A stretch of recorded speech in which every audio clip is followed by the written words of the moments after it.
of the meeting of the 2nd of June. I would remind you that these measures are exceptional. They do not constitute a precedent, and they will be reflected in the report of this session and serve as a reference for the future. We've also discussed the draft work programme for the 59th session, which is available on the Council website and the extranet. It's an evolving document, and I would encourage everybody to regularly check the website and the SCED application for the most recent updates. This session will last 3.5 weeks following the mentioned exceptional measures adopted by the Council. I would thank you in advance for respecting speaking time so that we can finish our work as planned. As things stand, we plan to finish the session without having to organise any lunch break meetings. I would also remind you that the work programme, as drafted and published by the Secretariat, is based on the estimations of time that dialogues can take place, and the work programme will adapt to any changes as we go forward.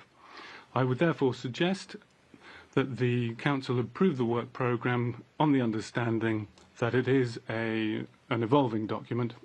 Do members of the Council wish to take the floor with any proposals? If there are no objections, then the work programme is adopted. It is so decided. So, distinguished colleagues, the online registration list for speakers, for all speakers, opened on Wednesday the 11th of June and closes 2 hours before the meeting where the dialogue or discussion is taking place. Delegates can still register or deregister after closure of the speakers list by sending an email. And the list of speakers will be closed 15 minutes after the beginning of each debate. The online registration for the outcomes of the Universal Periodic Review will be open to Thursday the 19th of June at 1800 hours, and it won't be possible to register after that deadline.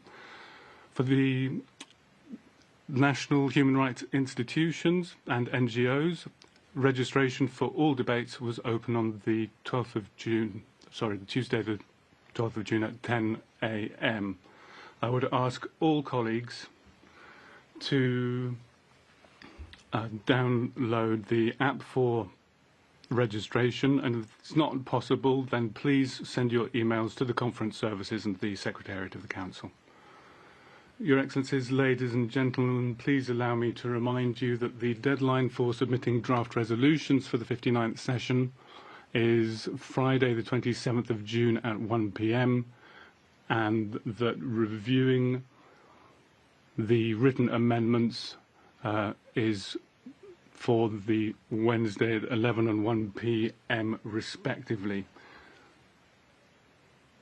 Any actions after this deadline would require the authorization of the Council after recording by the Secretariat. No extension for amendments can be granted by the Council other than in exceptional circumstances for a maximum of 24 hours. I would encourage authors to submit their draft proposals as soon as possible. I would also like to emphasise that in accordance with Resolution 5.1, delegations are invited to conduct informal consultations with order to achieving the broadest possible support for their initiatives. At least one informal consultation should be organised for each draft resolution or decision before the Council considers it for a decision. In order to ensure the effective participation of all stakeholders in the work of the Human Rights Council, I would encourage the main authors of draft proposals to share draft text with civil society organisations and other observers who are following informal consultations. Your Excellencies, ladies and gentlemen, the smooth functioning of this session of the Council depends upon a constructive environment based on respect. Quite often, the mandate holders of the Council are subject to personal attacks, in the carrying out of their function. So I would like to remind you categorically that while it is absolutely legitimate to express positions on the reports presented, nothing justifies disrespectful language or personal attacks or threats against individuals. As President of the Council, I would like to reaffirm my full support to the mandate holders and firmly condemn any inappropriate attack. Furthermore, the active participation of representatives of civil society and national human rights institutions is a key pillar of the workings of the Human Rights Council. As President, I wish to ensure that any allegations of reprisals or intimidation against individuals or groups are having cooperated with the Council and its mechanisms are looked into. It's up to all of us to take the necessary measures to prevent such actions and ensure that if they do arise, they are subject to appropriate and a rapid response. The United Nations, including this Council, applies a policy of zero tolerance to all forms of harassment, including sexual harassment. Director General of the UN in Geneva is committed to implementing the Code of Conduct Against Harassment, and Her Excellency Mayra McDonnell-Alvarez is the focal point for gender matters in the Council, particularly for the case of sexual harassment and sexist conduct in the Council. I would remind you that any incident of harassment, including sexual harassment, can be directly reported to the focal point of the Human Rights Council, either in person or by the reporting form online, which allows for anonymous reports. All relevant information is available on the webpage of the Human Rights Council, and all complaints will be dealt with quickly. His Excellency Mr. Rezvan Razoul, Vice President of the Council and Chair of the Working Group on Accessibility, will be working, and there is also a focal point for accessibility in the Secretariat. Delegations are asked to upload their written statements in Word format in order to ensure that they are accessible to persons with disabilities. PDF speeches or other non-accessible formats will not be published on the extranet. I would also invite delegations to provide the provisions for accessibility in the meetings and discussions during the drafting of relevant resolutions. It's the only way of guaranteeing subtitling live and the interpretation in sign language. So, ladies and gentlemen, I now turn to item 2 on our agenda, entitled the Annual Report of the High Commissioner of the United Nations for Human Rights and the report of the High Commissioner and the Secretary General. This is an item that will be open throughout the session, and I now have the pleasure of giving the floor to the High Commissioner for Human Rights. So you have the floor. Monsieur le Président, Excellencies, distinguished delegates. As we meet, conflicts are spiraling. The military escalation between Israel and Iran is deeply worrying, and I join all those appealing for de-escalation and urgent diplomatic negotiations to end these attacks and find a way forward. And I call for full respect of international law by both sides, in particular the protection of civilians in densely populated areas. Meanwhile, climate chaos is raging on, and in every region of the world, economic uncertainty is taking root, while technology is developing uncontrolled and at dizzying speed. Behind each crisis, people are suffering. We must never lose sight of this fact. The United Nations was founded to end war, reaffirm faith in fundamental human rights, and promote justice and international law. For 80 years, those promises helped to deliver a greater measure of peace and sustainable development. Life expectancy increased by 25%. The number of people with a basic education doubled. States agreed on a wide-ranging laws of war. They adopted treaties on women's rights, on the environment, on disarmament, on preventing genocide.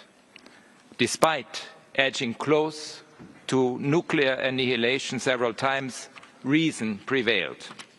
Our global agreements have proven themselves over decades, providing a vision for a better future. Today, we see dramatic steps to weaken them, creating a more dangerous world for us all. Can we sit by as global security and prosperity are undermined? Will we watch the rule of law as the rule of law is eroded? Can we continue as usual while powerful countries cast aside the agreements that underpin our lives? Can we risk massive conflict based on leaders' personal assessments and agendas? We must ask ourselves, is this the world the framers of the Charter imagined? And we must answer with the strongest possible defense of international law and human rights. The current trajectory of escalating conflict and blatant disregard for international human rights and humanitarian law is indefensible. Civilians are deliberately attacked, parties to conflict starve and rape as weapons of war, life-saving humanitarian aid is obstructed, and humanitarian aid workers are targeted. And accountability is often absent. Mr. President, Israel's means and methods of warfare are inflicting horrifying, unconscionable suffering on Palestinians in Gaza. More than 55,000 Palestinians have been killed, including many thousands of children, according to the Ministry of Health in Gaza, and the attacks continue unabated. Israel has weaponized food and blocked life-saving aid. I urge immediate, impartial investigations into deadly attacks on desperate civilians trying to reach food distribution centers. Disturbing, dehumanizing rhetoric from senior Israeli government officials is reminiscent of the gravest of crimes. And Israel's refusal to allow international journalists to report from Gaza has helped its armed forces and Hamas to avoid transparency and accountability. The facts speak for themselves. Everyone in government needs to wake up to what is happening in Gaza. All those with influence must exert maximum pressure on Israel and Hamas to put an end to this unbearable suffering. In the West Bank, no day passes without attacks by Israeli security forces and settlers killing, detaining and forcibly displacing Palestinians. Settlements are illegal, annexation is illegal. And attacks on Israelis by armed civilians also continue in both Israel and the occupied West Bank. All of this is deeply worrying. Only an immediate ceasefire leading to a two-state solution with Gaza as an integral part of a Palestinian state can offer sustainable peace. All Israeli hostages must be freed immediately and unconditionally.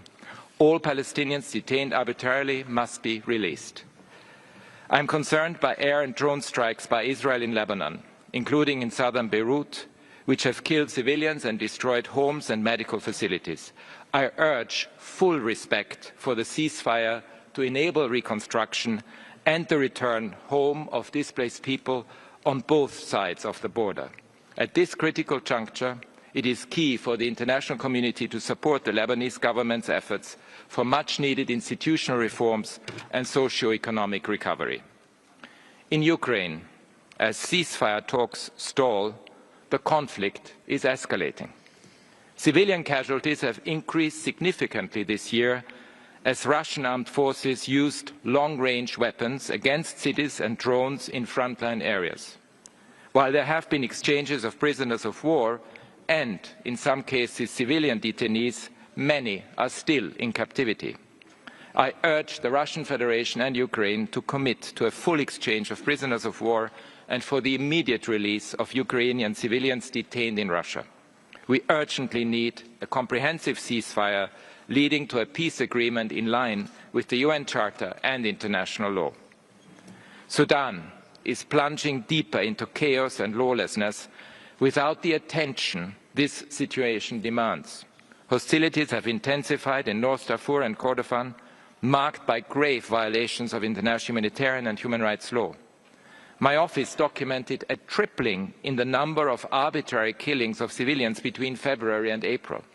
This was largely due to summary execution by the Sudanese armed forces of alleged collaborators in Khartoum. I remain deeply concerned about the situation in Al-Fasher, which has been under siege by the Rapid Support Forces for over a year. I'm horrified by widespread sexual violence, including against children, and attacks on humanitarians. I urge the international community to press for a political solution, to stop the flow of arms, and to curb the business interests that are fueling this conflict.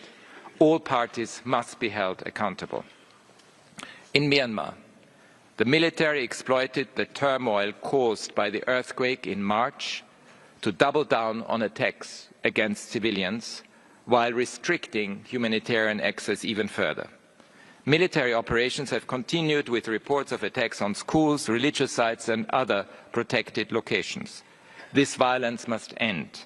I urge the parties to comply fully with international law, including the measures already ordered by the International Court of Justice to protect the Rohingya. I remain deeply concerned about the human rights situation in the east of the Democratic Republic of the Congo, and I will provide a briefing later today. The escalating hostilities in South Sudan are extremely worrying, threatening the country's already fragile peace process. In the first quarter of 2025, my office documented that 739 people were killed, more than 650 injured, almost 150 abducted, and 40 subjected to sexual violence. I urge the parties to cease hostilities, resume dialogue, and uphold the 2018 revitalized peace agreement. I was horrified by the attacks near Pahalgam in India-administered Kashmir. The perpetrators must be brought to justice. I urge both India and Pakistan to ensure the ceasefire holds, to prevent hateful rhetoric and disinformation, and to re-establish essential water-sharing arrangements. I renew my call for the immediate and unconditional release by the de facto Houthi authorities in Yemen of personnel from the United Nations, civil society organizations and diplomatic missions, including 8 of my own staff. These detentions are an affront to the international community. Monsieur le Président, un certain nombre d'autres President, a certain number of crises also require close and urgent attention. Haiti is collapsing into a tumult marked by huge suffering. Over 2,600 people have been killed and 957 injured between January and May. The gangs are strengthening their grip on the capital and extending their influence to the regions of the north and the south, killing and raping people and burning houses, schools, churches and businesses. The formation of self-defense groups who are entirely unaccountable is gravely concerning. I hope very much that the judiciary meetings planned in April to fight against or campaign against sexual violence, corruption and other crimes will be established as soon as possible, and I call for a United Nations mission on a multinational basis to support security. Libya is holding by a thread. The confrontations in Tripoli last month led to many civil victims and threaten a fragile reconciliation and peace process. Security forces and armed groups are killing and kidnapping. I'm deeply concerned by the persistence of abuse and the violations of rights of migrants and refugees. And I call on the authorities to investigate the discovery of dozens of corpses in detention centres. In Syria, the announcement of easing and lifting sanctions and the creation of national commissions for transitional justice and disappeared persons are true opportunities. However, I'm deeply concerned by the persistent information of violations of rights of certain communities, and I call for a strengthening of protection and responsibility measures, leading to greater accountability. We await for the outcomes and the investigation into the violence that caused hundreds of deaths in the coastal regions earlier this year. I call on the authorities to ensure that the perpetrators are held responsible in the respect of international standards. A significant presence of my office in the country will be essential to support a transitional justice process and a victim-focused approach. The political tensions in Ethiopia are growing in Tigray. I would invite all stakeholders to undertake a constructive dialogue and guarantee the implementation of a ceasefire. I would call on the authorities to protect the civil space, which is so essential in the run-up to elections next year. It's essential that an end be put to arbitrary detentions and the intimidation of media professionals and journalists, and that there be full respect for procedural guarantees. A number of other crises also call for urgent attention. Military authorities in the Sahel have consolidated their grip on power, frustrating the democratic aspirations of their people while the human rights situation worsens. In Burkina Faso, Mali and Niger, thousands of civilians have been killed in attacks by extremist armed groups, and we have also received reports of civilians killed by government forces and their auxiliaries in all three countries. All responses to security threats must respect international law. I am concerned by growing instability in Nigeria, which threatens to spill across borders. Armed groups have intensified killings, abductions, sexual violence and forced recruitment, while intercommunal violence between farming communities and herders is increasing. I am encouraged that the interim government and political parties in Bangladesh are making progress through dialogue. I urge meaningful advances on reforms to create an environment for free and inclusive elections. However, I am concerned about recent changes to legislation to allow the banning of political parties and organizations and all related activities. This unduly restricts the freedoms of association, expression and assembly. My office hopes to reach agreement and our expanded presence soon. Mr. President, around the world, at least 625 human rights defenders and media workers were killed or disappeared in 2024, according to data gathered by my office. That is one every 14 hours. In many places around the world, civil society and the media are being vilified, harassed and silenced. But it is precisely civil society and the media who hold power to account and must be protected. In a troubling trend, authorities in several countries with upcoming elections, including Cameroon, Cote d'Ivoire, Honduras, Peru and Uganda, among others, are banning public gatherings, detaining opposition leaders, undermining civil society and attacking human rights defenders. I am closely following the recent developments in Bolivia, and electoral integrity must be preserved ahead of elections in August. Dialogue and respect for the rule of law must prevail. In Somalia, the arrest and detention of journalists and media workers is undermining freedom of expression and creating a climate of fear. Some 26 journalists and media workers have been arrested in Mogadishu so far this year. My office is also documenting increased arbitrary detentions and intimidation of political opponents and media workers in Venezuela following the 2024 elections. I have serious concerns about torture and ill treatment in detention and violations of due process, and I will provide an update on the 27th of June. In Turkey, I am concerned about mass detentions, including of opposition figures on charges of corruption and terrorism. All those detained for the legitimate exercise of their rights must be released immediately. In Georgia and El Salvador, new laws make it more difficult for NGOs and independent media to access foreign funding.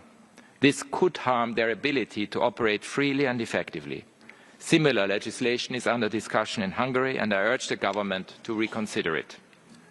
In the Russian Federation, I remain deeply concerned by the ongoing suffocation of dissenting voices, civil society, lawyers and the independent media. Criminal charges and harsh sentences for people who criticize state policy or legislation are contrary to international human rights standards. During my visit to Serbia last month, I was struck by the courage and resilience of young people who have mobilized for accountability, transparency and the rule of law. Their voices need to be heard and respected. I continue to engage directly with China on a wide range of issues. I am concerned about lack of progress on much-needed legal reform to ensure compliance with international human rights law. I also regret that there has not yet been a resolution to the individual cases we have raised. My office continues to receive worrying reports of violations in Xinjiang, including undue prison sentences, incommunicado detention and restrictions on fundamental rights. In Hong Kong, the continued application of national security laws raises serious concern about the shrinking of civic space. In Tibet, there are ongoing infringements on cultural and other rights.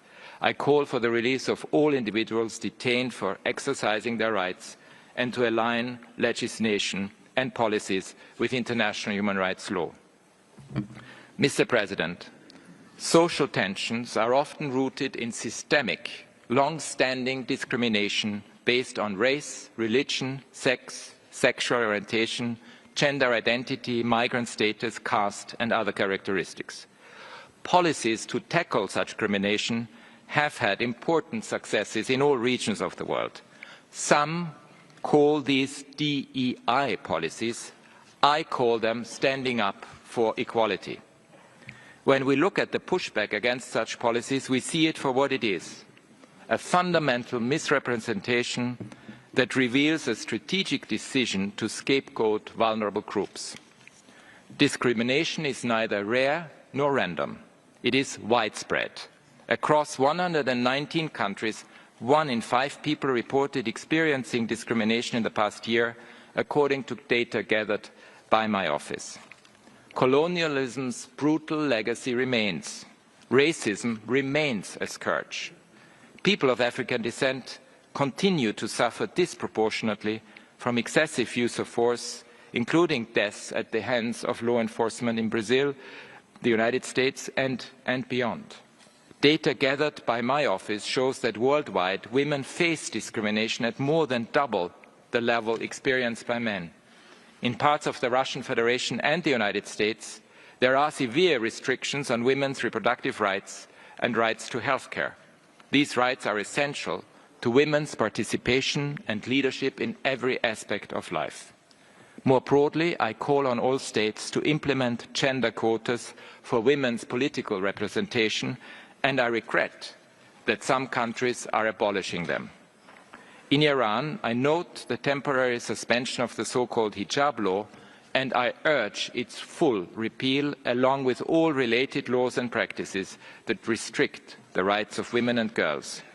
And in Afghanistan, the de facto authorities continue to enforce a systematic policy of erasing women and girls from public life. Even their voices are silenced outside the home, and women are banned from higher education and most employment.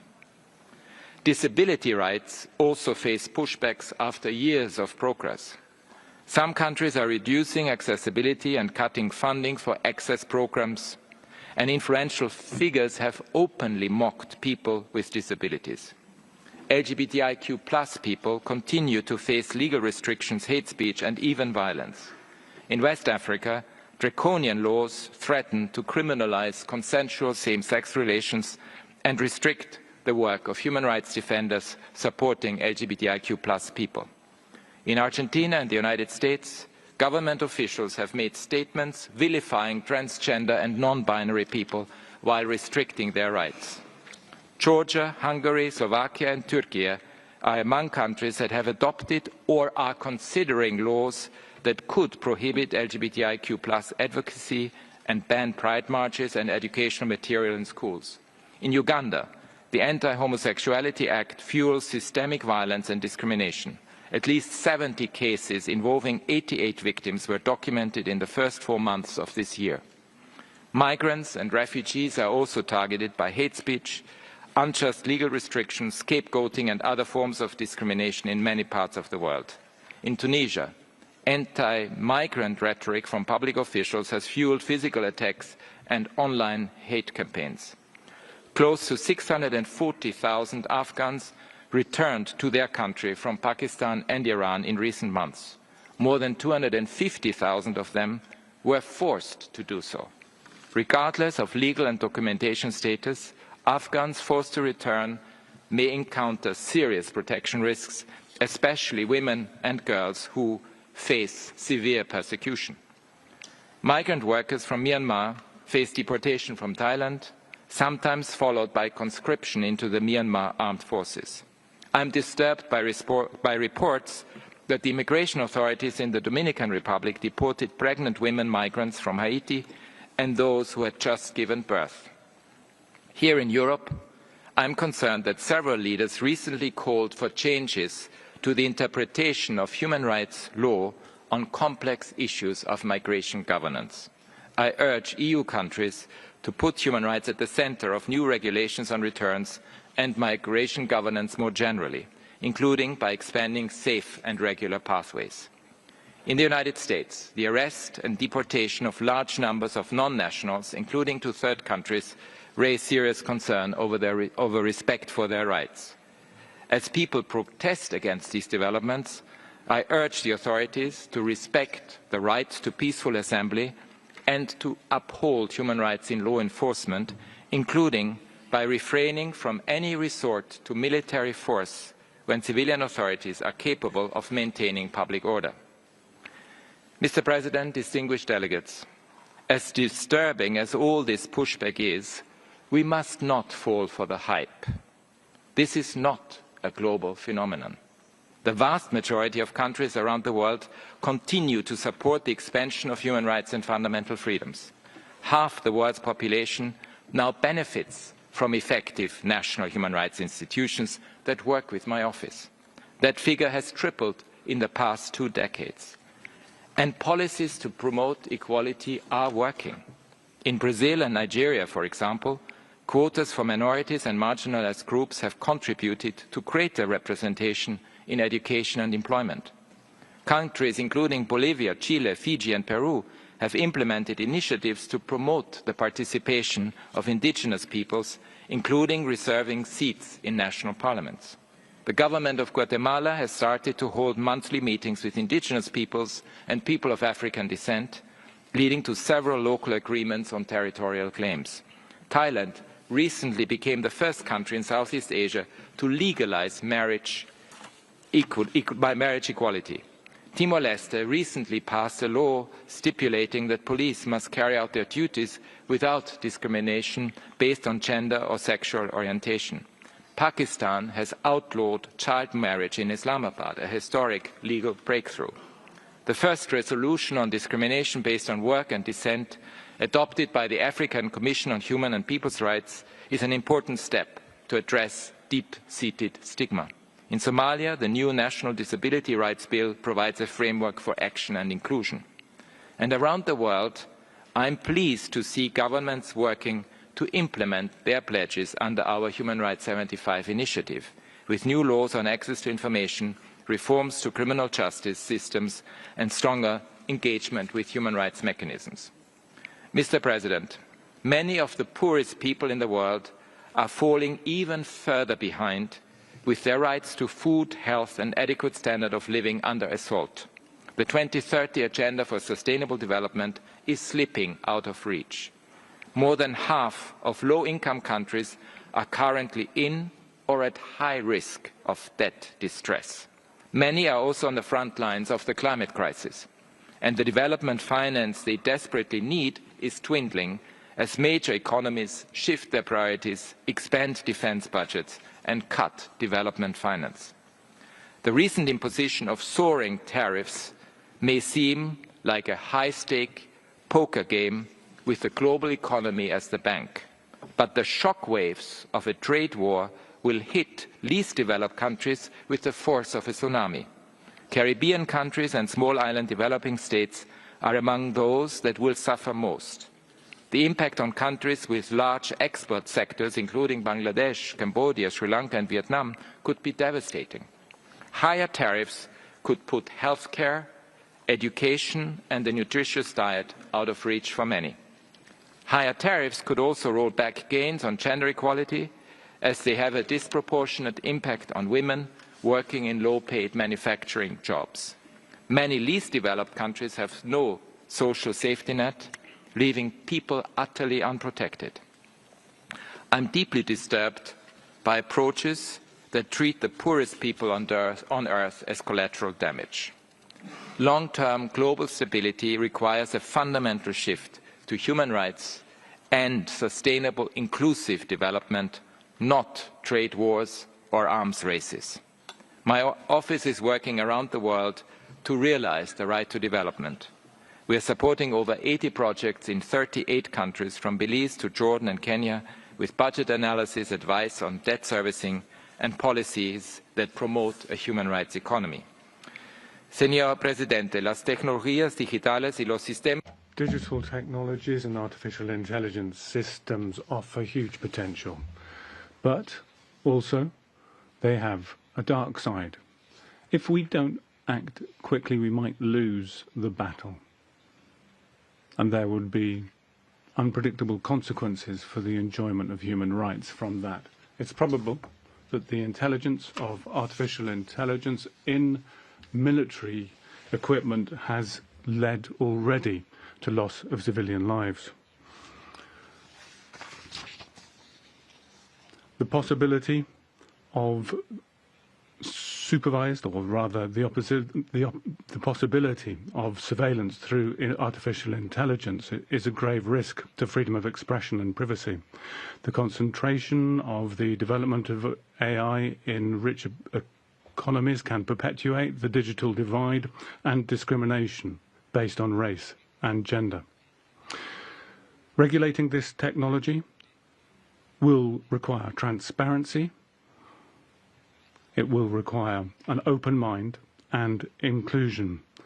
Human rights point the way, reinforcing the rule of law, establishing clear legal frameworks and broad participation.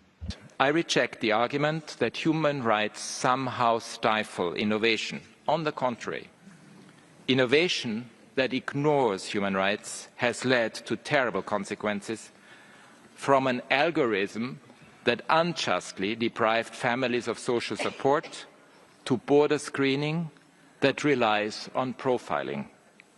Human rights are essential for innovation that delivers for people and planet, not just profits. I welcome steps towards mandatory human rights due diligence in the development, deployment and use of AI technologies. Brazil, the Republic of Korea and the EU are considering such legislation.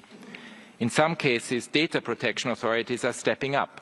Australia, France, Italy and the Netherlands took legal action against a facial recognition company for breaching people's privacy.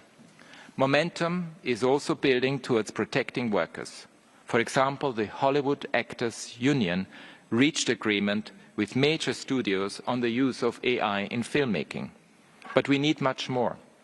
Many countries lack the legal frameworks and resources to meet the challenges posed by AI and could miss out on the opportunities it offers.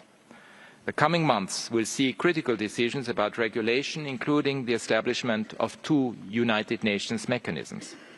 For the technology we want, these decisions and mechanisms must reflect the firm human rights commitments that are not least included in the Global Digital Compact.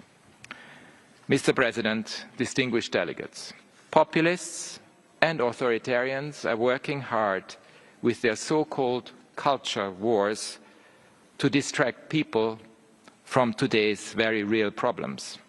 But there is an alternative. It lies in more human rights, not less. Human rights provide stability and security in our troubled times. They are a bridge between governments and people, between generations past, present and future. And they are guardrails on power, especially when it is unleashed in its most brutal forms. The painstaking work of investigating and reporting abuses and violations, supporting human rights institutions, and addressing human rights emergencies are the best tools we have to prevent and mitigate conflict and to build peace. I'm therefore deeply disturbed by attacks on the international institutions that underpin our rights, including the International Criminal Court. Sanctioning judges and prosecutors at national, regional, international levels for doing their jobs is an assault on the rule of law and corrodes justice. This is only the latest in a series of attacks on multilateral institutions and mechanisms, including the United Nations, the International Court of Justice, special procedure mandate holders, and more, and they must stop. I'm also deeply troubled by funding cuts to my office, to the human rights mechanisms, and to our partners in civil society. Nearly 3/4 of our partner organizations told my office they expect to lose more than 40% of their funding. That means fewer early warnings, less advocacy for people who are wrongly imprisoned, fewer investigations into abuses and violations, and less accountability. Funding cuts to my office and the broader human rights ecosystem offer comfort to dictators and authoritarians. But the vast majority and our global security will suffer. At this testing time, we need governments and societies to stand up for human rights in word and deed. Thank you. Merci beaucoup. Merci, Monsieur le Haut-Commissaire. Thank you, Mr. High Commissioner. I would like to remind all participants that the interactive dialogue on the annual report of the High Commissioner will begin tomorrow morning. We will now take a short break before we turn to the enhanced interactive dialogue on the situation of human rights in Afghanistan.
Excellences, Excellencies, distinguished colleagues.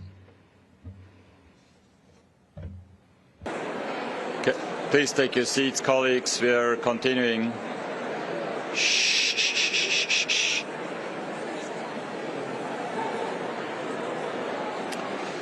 Nous allons maintenant entamer le We will now begin the enhanced interactive dialogue on the situation of human rights in Afghanistan, in accordance with Resolution 57/3 of the Council.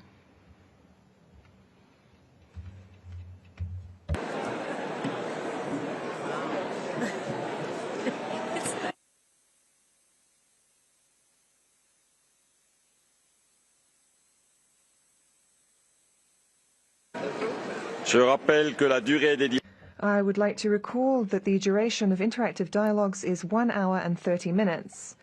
However, depending on the number of delegations registered for each interactive dialogue and time permitting, the Vice Presidents and I myself will determine whether we can exceed the duration of 1 hour and a half for some dialogues, so as to give the floor to more delegations. I invite the delegations on the list to be ready. Interpretation in Dari will be available as an exception during this meeting, so as to make it more accessible to those following the interactive dialogue in Afghanistan. The interpretation is available via the floor channel. Excellencies, distinguished colleagues, it is my honor to welcome Ms. Nada al-Nashif, Deputy Commissioner for Human Rights, who will make the opening statement. Also, please allow me to welcome our distinguished speakers. Mr. Richard Bennett, Special Rapporteur on the situation of human rights in Afghanistan.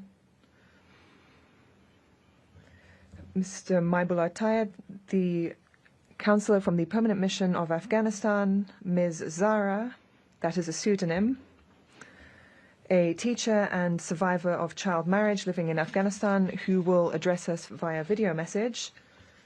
Ms. Fatima Amiri, an activist for education for Afghan girls, a student and survivor of an attack against an education center in Kabul, and Ms. Mariam Mitra, a researcher, poet, and women's rights activist in Afghanistan.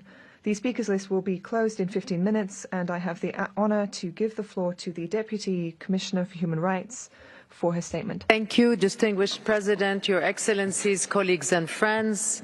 I'm pleased to represent the High Commissioner at this enhanced interactive dialogue and to address this Council on a matter of urgent and ongoing concern: the state of access to justice and protection in Afghanistan, particularly for women and girls. Since the Taliban seized power in August 2021, justice in Afghanistan has undergone a dramatic and deeply troubling transformation. The legal framework established during the Republic of Afghanistan era has been effectively suspended or dismantled, with new structures put in place.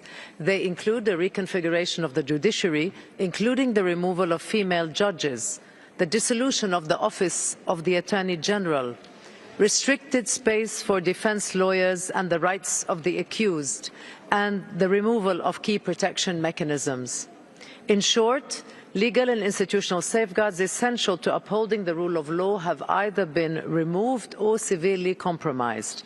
These, along with the very wide range of discriminatory measures introduced by the de facto authorities, have had a profound impact on the population of Afghanistan, in particular women and girls. Last October, the Council mandated the Special Rapporteur on the situation of human rights in Afghanistan to prepare a report on access to justice and protection for women and girls.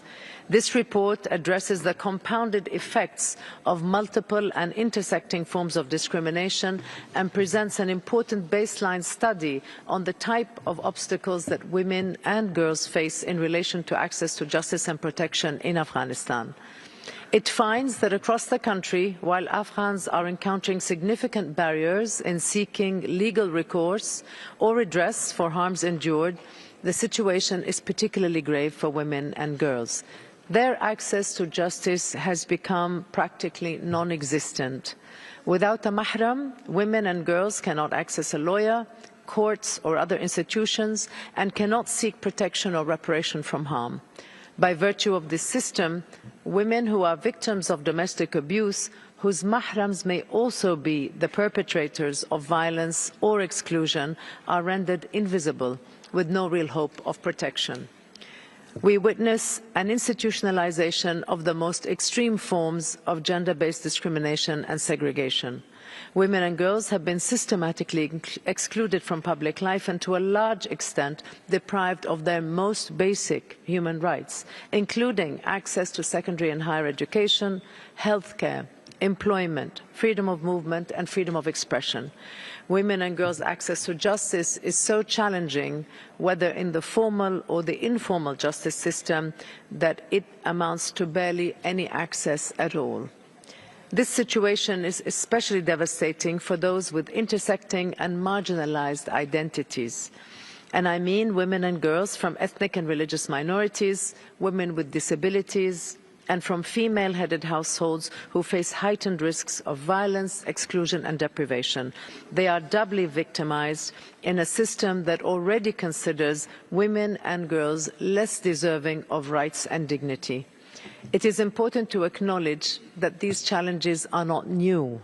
Long before the Taliban's takeover, Afghanistan's justice system suffered from structural weaknesses, with entrenched corruption, limited institutional capacity and widespread reliance on informal dispute resolution mechanisms, particularly in the rural areas. Impunity for violations committed by both national and international actors further eroded public trust and left many victims, once again, especially women and girls, without effective protection or recourse. We hope, therefore, that today's discussion will help refocus global attention on the rights of Afghan women and girls, enhance robust and sustained political engagement by the international community, along with financial support for the reforms. And I am especially pleased to welcome the Afghan women joining us today to participate in the dialogue from Afghanistan and from around the world. It is critical to ensure, dear ladies, that your voices remain at the center of this Council's deliberations. Excellencies, the credibility of our collective commitment to human rights, and especially to the fundamental rights of women and girls, is measured by our responses in situations as grave as this one. Let us act with resolve, in coordination and with urgency. Thank you very much. Merci beaucoup. Thank you very much. I now give the floor to Mr. Richard Bennett for his presentation. You have the floor. Mr. President, Madam Deputy High Commissioner, Excellencies, delegates, colleagues and friends, I welcome and pay tribute to the women human rights defenders who will speak here today. As a Council, I ask that you hear them and the people of Afghanistan, whose demands for justice, protection, support and solidarity are unwavering. It is our responsibility not only to listen, but also to act. My new report examines access to justice and protection for women and girls.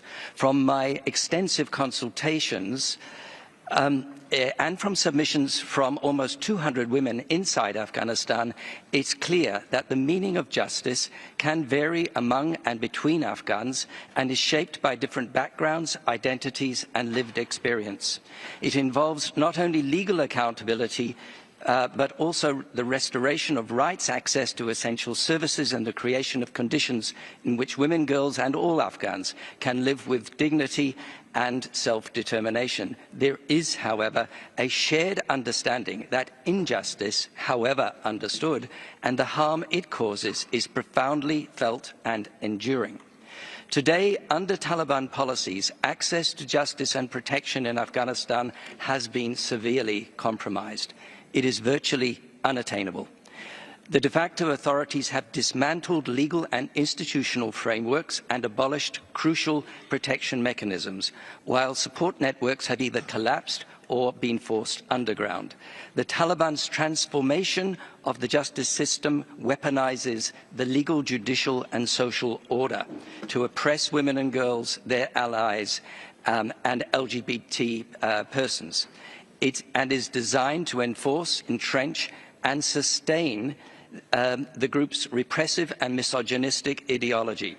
While all women and girls bear the brunt, those with intersecting minority and marginalized identities are especially affected. This system of gender persecution amounts to crimes against humanity and is well characterized as gender apartheid. Any talk of normalization in this context is vastly premature. Mr. President, members of the Council, I invite you to consider the situation beyond this latest report. My 10 reports to this Council and the General Assembly since 2022 together chart an alarming trajectory of deepening discrimination and repression of the people of Afghanistan, especially women and girls, and the situation is continuing to deteriorate, whether through ever-expanding restrictions, increasingly harsh enforcement of repressive moral codes, shrinking media and civic space, the alarming increase in corporal punishment, or continuing reprisals against former members of the security forces. Against this backdrop, I'm increasingly alarmed by any framing of Afghanistan as a kind of lost cause, where nothing can be done to change the situation. This is not the case, as the people of Afghanistan are showing daily. I ask, when Afghanistan's future is discussed, who are the key stakeholders?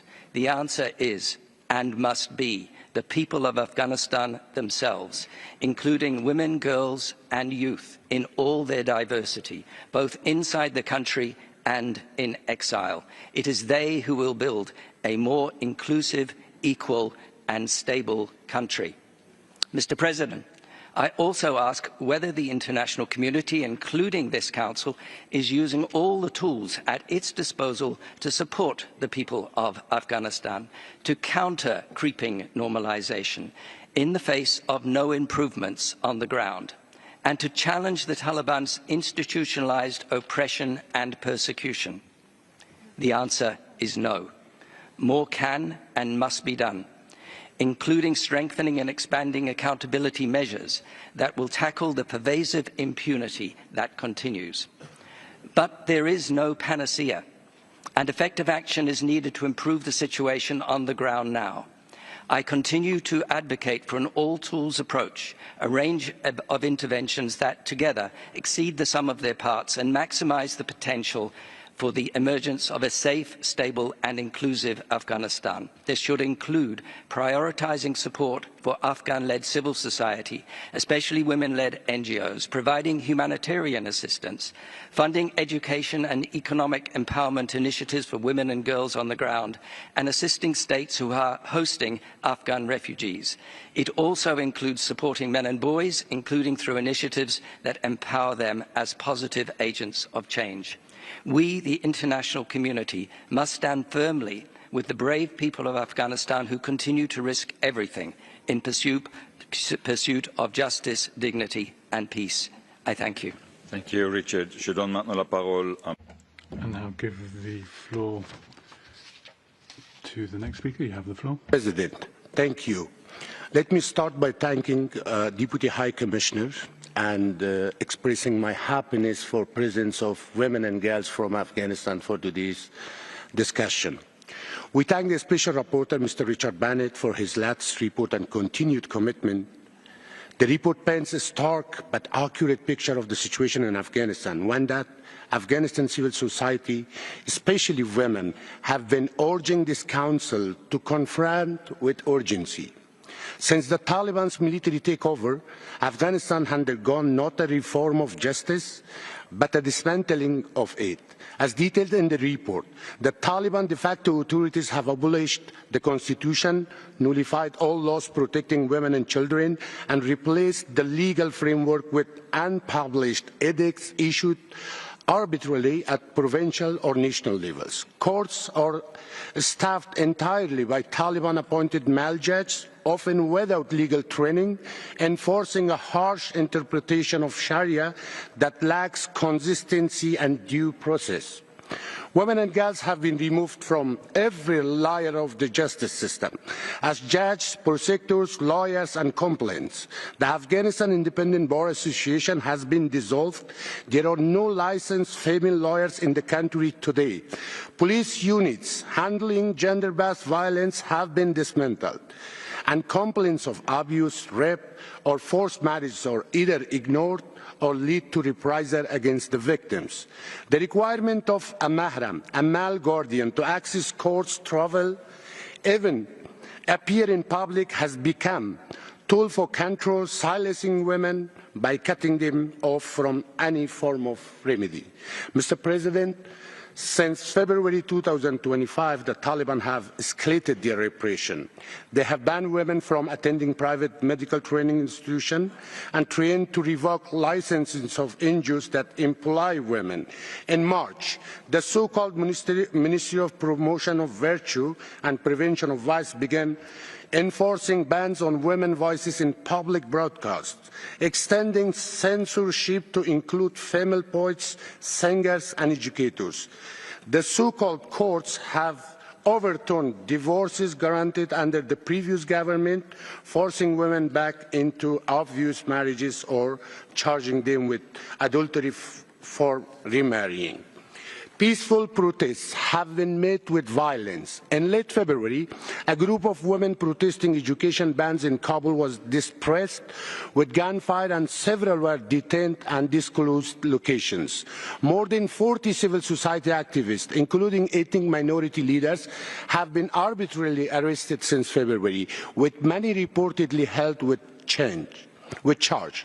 The Taliban's General Director of Intelligence continued to carry out home raids, device searches, and enforce disappearances, especially targeting those suspected of dissent. Mr. President, these actions are not administrative failure.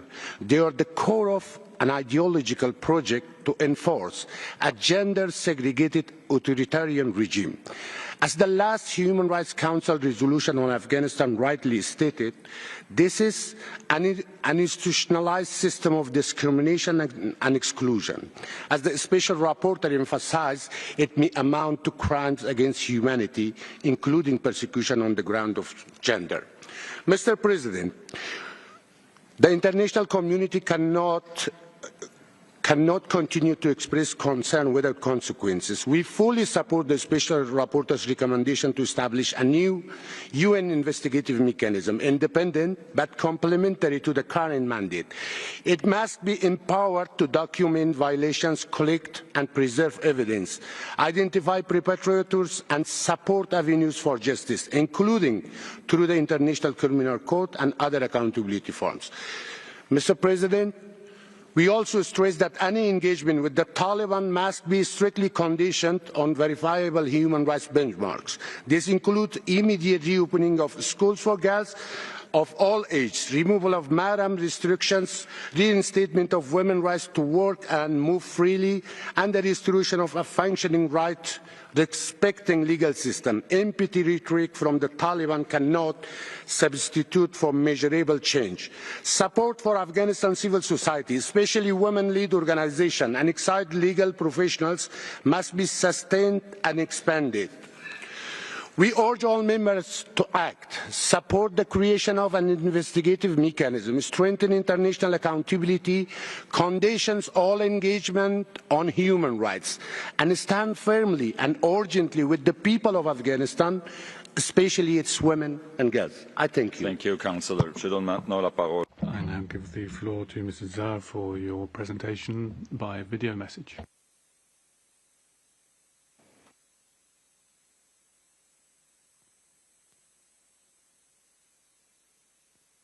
Honorable members of the Council, my name is Zahra.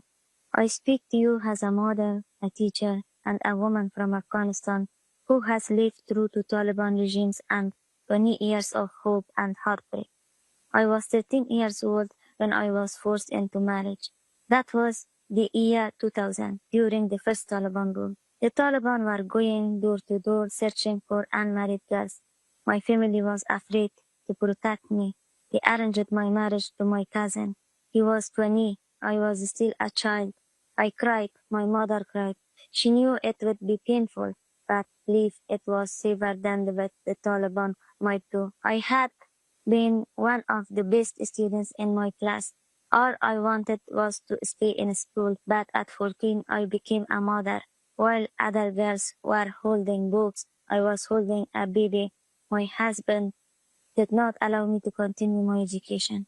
But I never gave up. I studied late at night and worked during the day, raising 5 children. Then I became a widow. I had no partner and no support. I had to be both mother and father to my children. When the Taliban were gone, Afghanistan had a period of hope. I earned my master's degree. I taught at university, became a journalist, worked for the government, and used my voice to support women. I believed we were building something better. Then, in August 2021, everything disappeared. My hopes, my job, my daughter's right to education. For 17 days, I hid with my children. Armed men came to our home with false accusations. My family helped me move from place to place. My children stopped laughing. We spoke only in whispers. There was no protection, no justice. One day I was in a car near Taliban checkpoint. Women were pulled out if they weren't wearing black chador and face veil. It didn't matter. They were with husband. Officials from the Ministry for the Promotion of Virtue sat nearby with whips. They beat women on the legs and forced them to sit in the dirt for a lesson on hijab. I watched as the men sat back in silence. Some cried. 2 women refused to sit. They sat their ground. Whips came down. Guns were raised. Women screamed. That day, it was not only the women who were punished. Our whole society dignity was crushed. This is what it means when there is no justice, no system that hears us, no one to turn to, no freedom to walk outside without a mahram, no schools, no courts, no protection. The injustice continues through generations. In 2021, my daughter was 19. She dreamed of finishing school, but Taliban members began pressuring families to marry off their daughters. They sent letters offering money instead of using force, but the message was the same. Girls do not belong in school.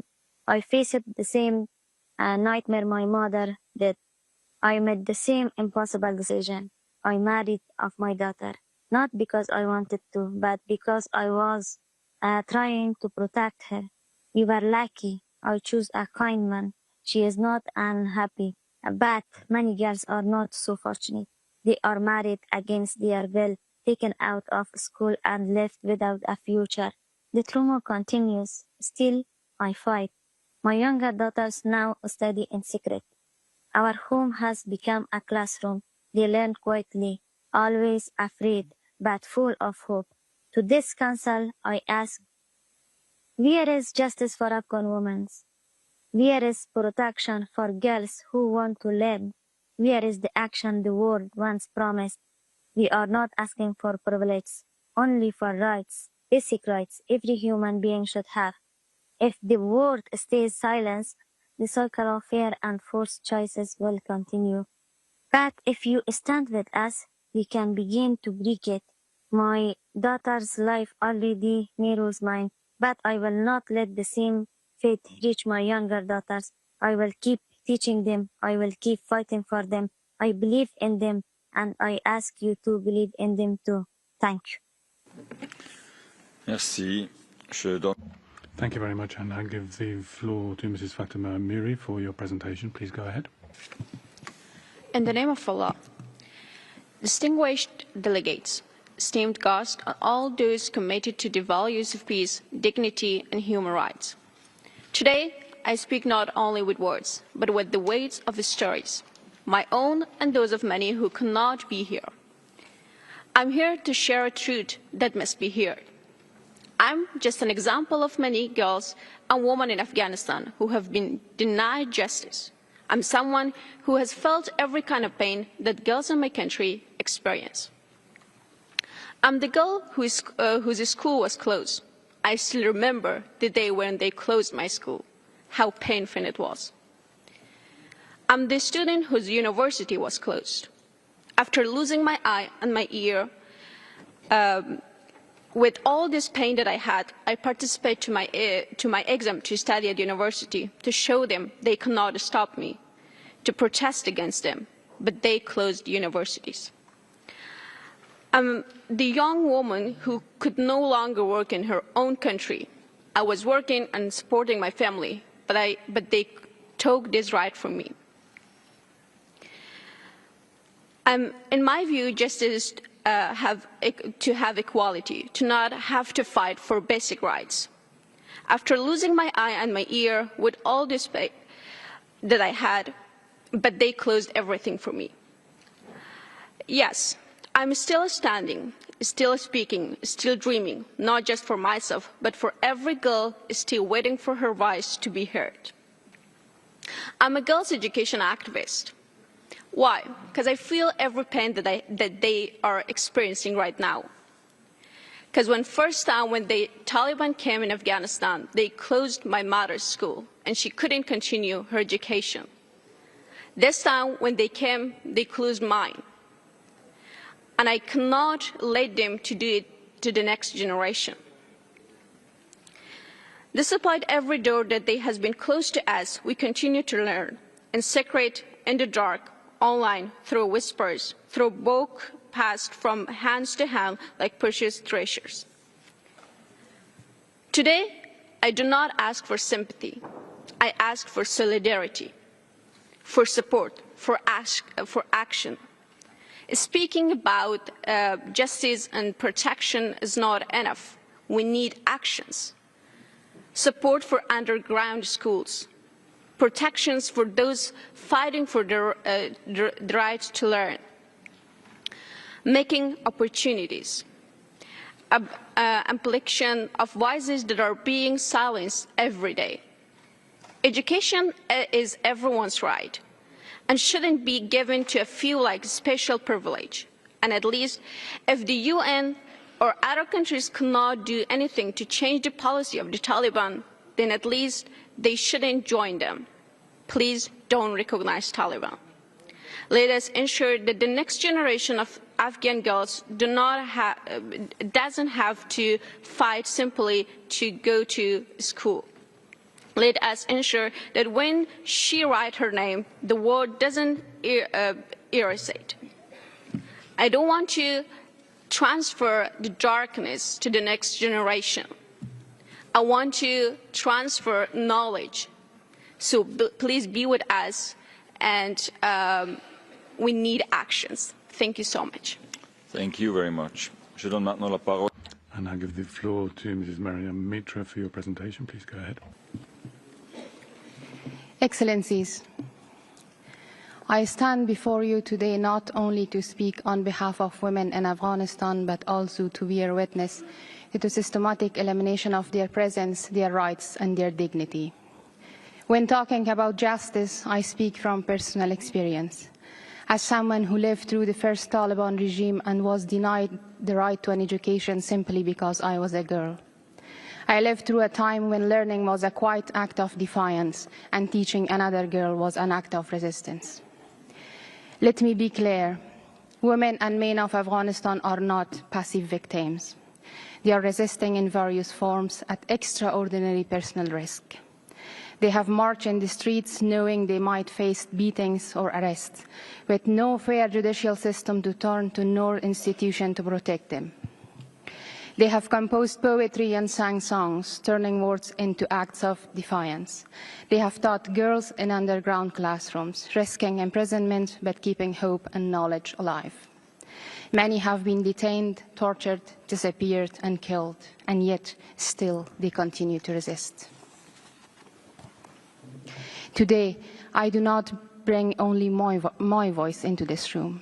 Still, I also carry with me the voices of countless women, and especially the voices of oppressed writers, poets, and storytellers who can no longer speak freely or whose words remain trapped behind closed doors and on silenced pages. Let me share with you a poem I composed in Farsi in honor of the resilience and resistance of the women of Afghanistan. ای دختران خسته شهر سکوت و شب، آیا در این قلمرو تاریک می شود به ماهتاب کاذب آن سوی پنجره دل بست؟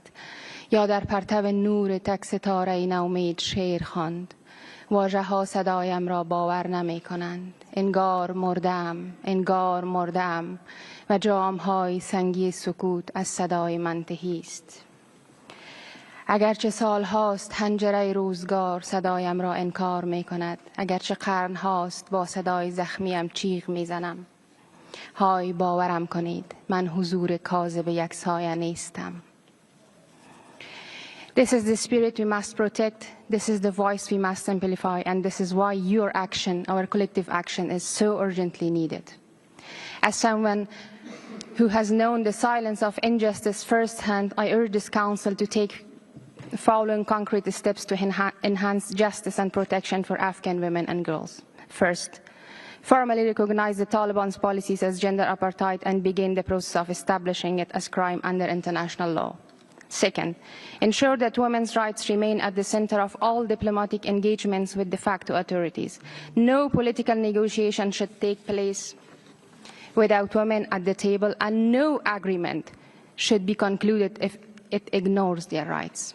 Third, support organizations that provide protection and offer judicial support, especially for women and other vulnerable groups, including scholars, activists, educators, and students, and expand safe pathways for them through humanitarian corridors, scholarships, and relocation programs. Fourth, increase support for grassroots women's organizations, many of which continue to work in hiding. Their voices must shape our responses and guide our actions. Finally, demand accountability.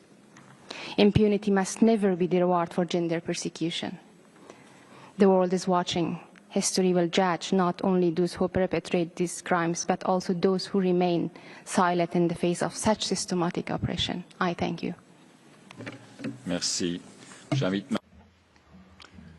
Thank you very much. I now invite those delegations who wish to put questions to the speakers and make comments in their statements. I'd remind you that the speaking time is limited to 1 minute 30 seconds for each statement, and I'll begin with the distinguished representative of Iceland on behalf of a group of countries.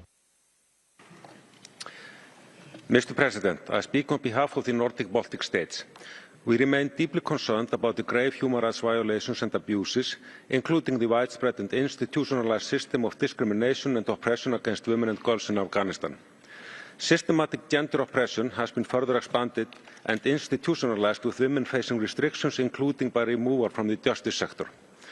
Today, the judiciary does not have any female judges or prosecutors, and no officially registered female lawyers, leaving women and girls with fewer safe channels to report violations and abuses, restricting their access to justice and protection. Furthermore, dismantling of essential legal protections and institutions safeguarding children's rights has led to a system where girls and boys are treated as adults. This not only violates their rights, it exacerbates the vulnerability of children and youth and their ability to seek justice.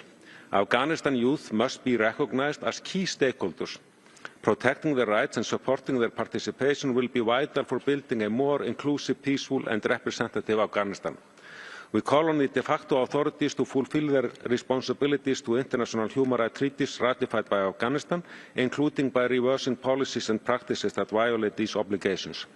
Special Rapporteur, how can we support participation of civil society and youth in protecting the rights of women and girls in the current context in Afghanistan? I thank you. Merci. La liste est maintenant. Thank you very much. The list of speakers is now closed, and I give the floor to the distinguished representative of the European Union.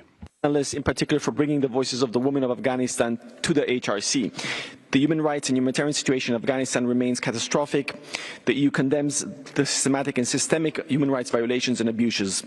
We particularly condemn extreme gender-based discrimination by the Taliban against women and girls, which may amount to gender persecution, a crime against humanity under the Rome Statute, to which Afghanistan is a party. The EU reaffirms its support for the international criminal justice system, for the fight against impunity, for preserving the ICC's independence and integrity. The Taliban has reshaped Afghanistan's legal system to serve their ideological and misogynistic model of governance. We call on the Taliban to render their policies and practices consistent with the international human rights obligations of Afghanistan. Furthermore, many Afghans are affected by entrenched harms that arise to the intersection of multiple forms of discrimination. The EU calls for the protection of the rights of persons belonging to minorities, including ethnic and religious minorities, such as the Hazara, as well as LGBTI persons. Question, what are the viable ways to end the cycle of impunity and ensure accountability for perpetrators of violations and abuses inside Afghanistan, especially in relation to violations against women and girls? Thank you. Merci. Thank you very much. I give the floor to the distinguished representative of Pakistan on behalf of the OIC. President, the OIC Group thanks the Deputy High Commissioner for her presentation and takes note of the Special Rapporteur's report. We reiterate our consistent concerns over the humanitarian, human rights and socio-economic conditions in Afghanistan. We remain particularly troubled by the state of human rights for women and girls in Afghanistan. Consistent with our long-standing position, we urge the de facto Afghan authorities to uphold the rights of all Afghans, especially women and girls, by ensuring access to education and participation in the workforce. Islamic teachings are clear on these issues. We also emphasize the importance of establishing protections for individuals belonging to ethnic, religious and cultural minorities in accordance with both Islamic law and Afghanistan's international commitments. The OIC Group reiterates its concern that critical humanitarian funding is declining, risking the well-being of millions. The international community must intensify its humanitarian efforts to provide essential support to the most vulnerable. We also stress that using Afghan territory for terrorist activities threatens the rights of people in Afghanistan and beyond, and this must be stemmed by the de facto Afghan authorities. Finally, while reiterating the OIC Group's clear position, we regret that several parts of the SR's report continue to delve over divisive issues such as SOGI. We consider such references unnecessary and counterproductive. I thank you. Merci. Je donne la parole. Thank you very much. I give the floor now to Unifem.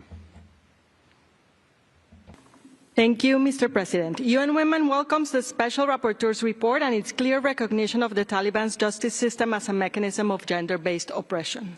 Since August 2021, Afghan women and girls have been systematically stripped of their rights. The dismantling of legal protection, the exclusion of women from the judiciary, and the enforcement of restrictive edicts have created a justice system that denies them safety, dignity, and redress.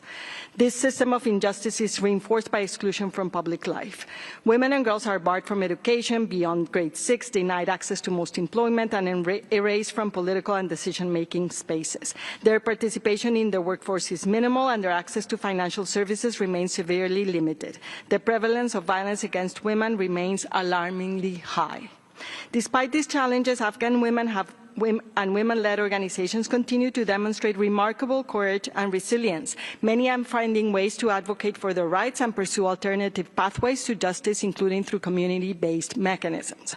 We echo the Special Rapporteur's calls to establish clear human rights benchmarks for engagement with the de facto authorities to ensure Afghan women's equal, meaningful, and safe participation in all discussions regarding Afghanistan, and to scale up sustained support for women-led organizations. Justice for Afghan women and girls must be central to any future vision for an inclusive Afghanistan. I thank you. Merci. Thank you very much. I now give the floor to UNICEF. Mr. President, UNICEF welcomes the report of the Special Rapporteur and this interactive dialogue. Since 2022, UNICEF has regularly alerted this Council on the dire situation of child rights in Afghanistan, especially girls, and today, yet again, expresses alarm at the violations of the rights of children, especially girls in Afghanistan, and at the systemic discrimination against girls, including their lack of access to justice.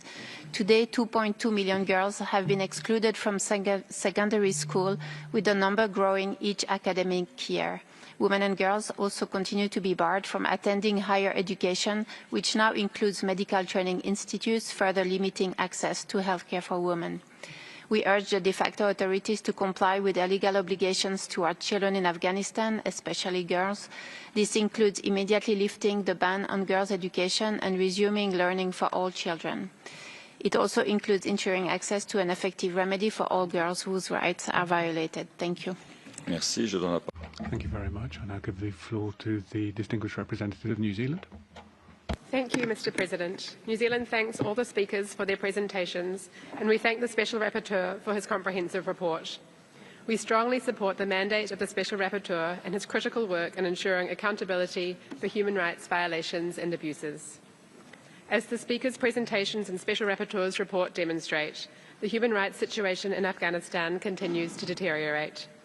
New Zealand remains gravely concerned by the ongoing systematic repression of fundamental freedoms for women and girls, including severe limitations on their access to justice and right to equal participation. The Taliban must fundamentally change its approach to human rights and must comply fully with Afghanistan's obligations under international human rights law. The Taliban must rescind all edicts and decrees that curtail these fundamental freedoms and human rights. Women and girls must be allowed access to secondary and tertiary education and work. Their freedom of movement must be respected, and they must be allowed to participate fully in public life without interference and harassment. Their access to justice must be restored. Mr. President, the situation is profoundly alarming.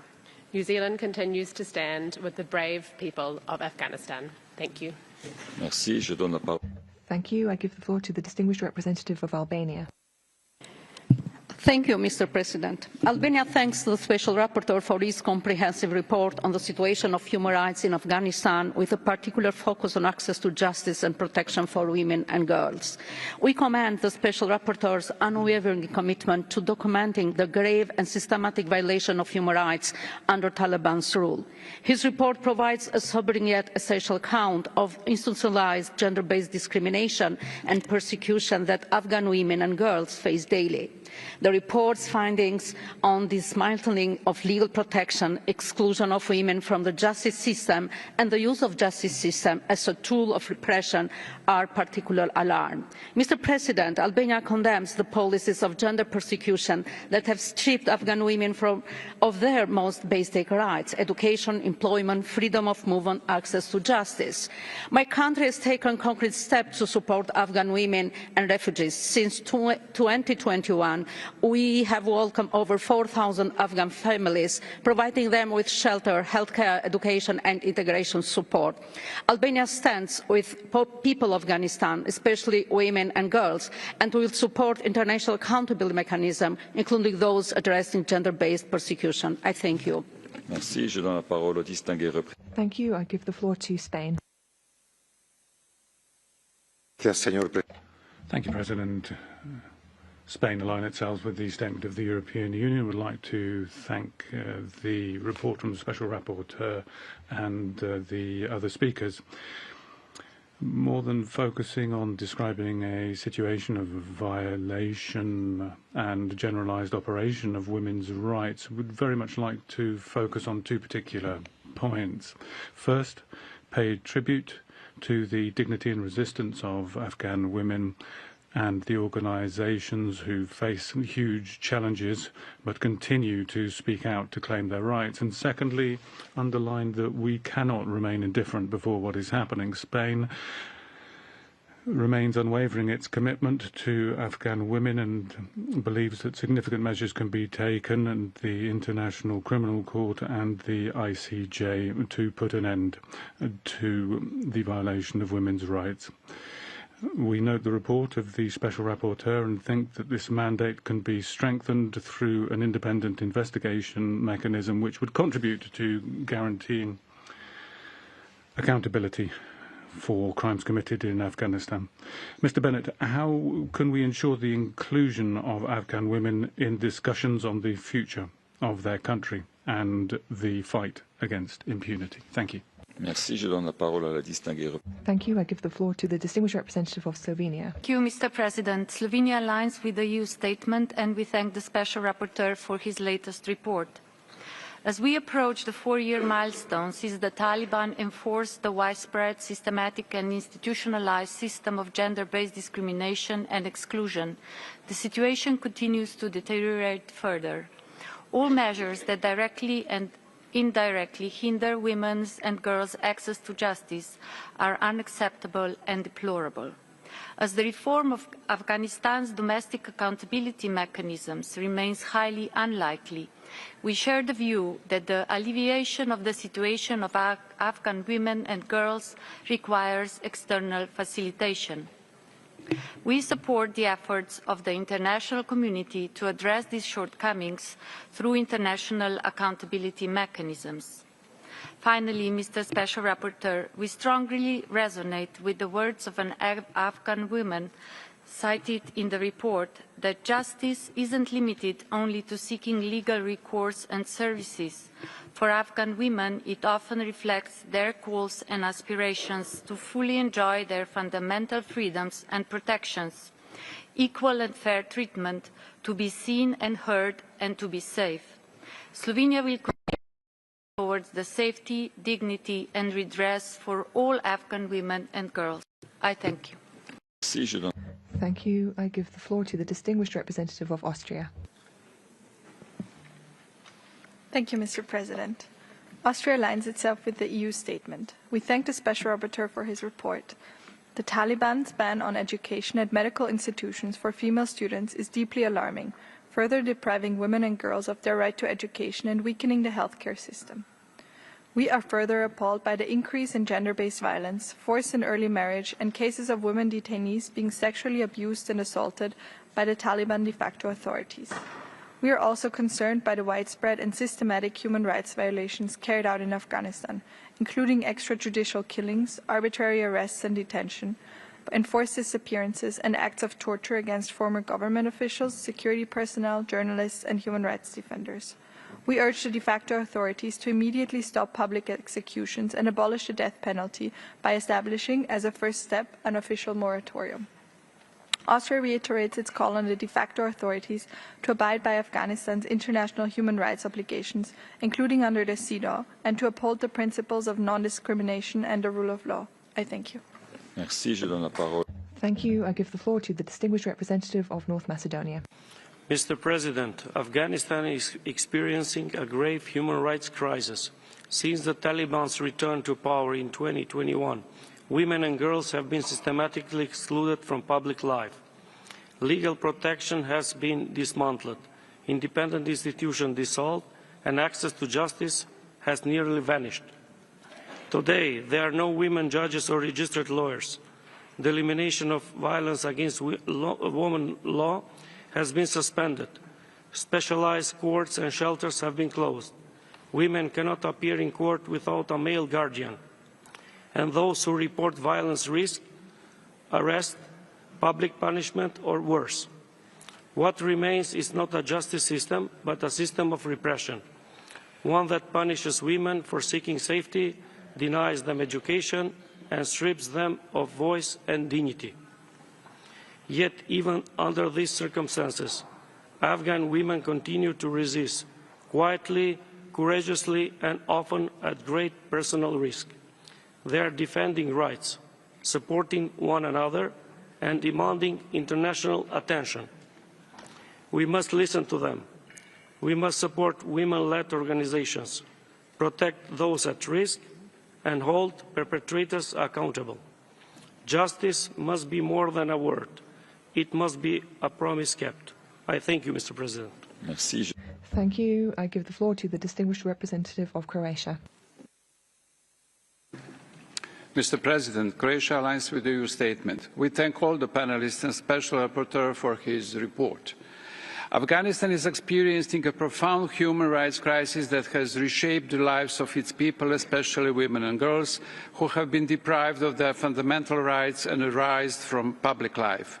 The report undeniably shows that these deprivations are systematic and backed by the legal and justice system controlled by the de facto authorities and designed to enforce and sustain repressive and misogynistic ideology.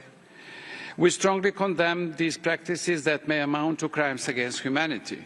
We are deeply saddened to hear about the lack of legal and institutional frameworks and protection mechanisms for women and girls, and especially victims of sexual and gender-based violence. They are left without any support and often forced to return to their abusers. Croatia calls on the de facto authorities to abide by the obligations under the CEDAW and the CRC, to which Afghanistan is a party.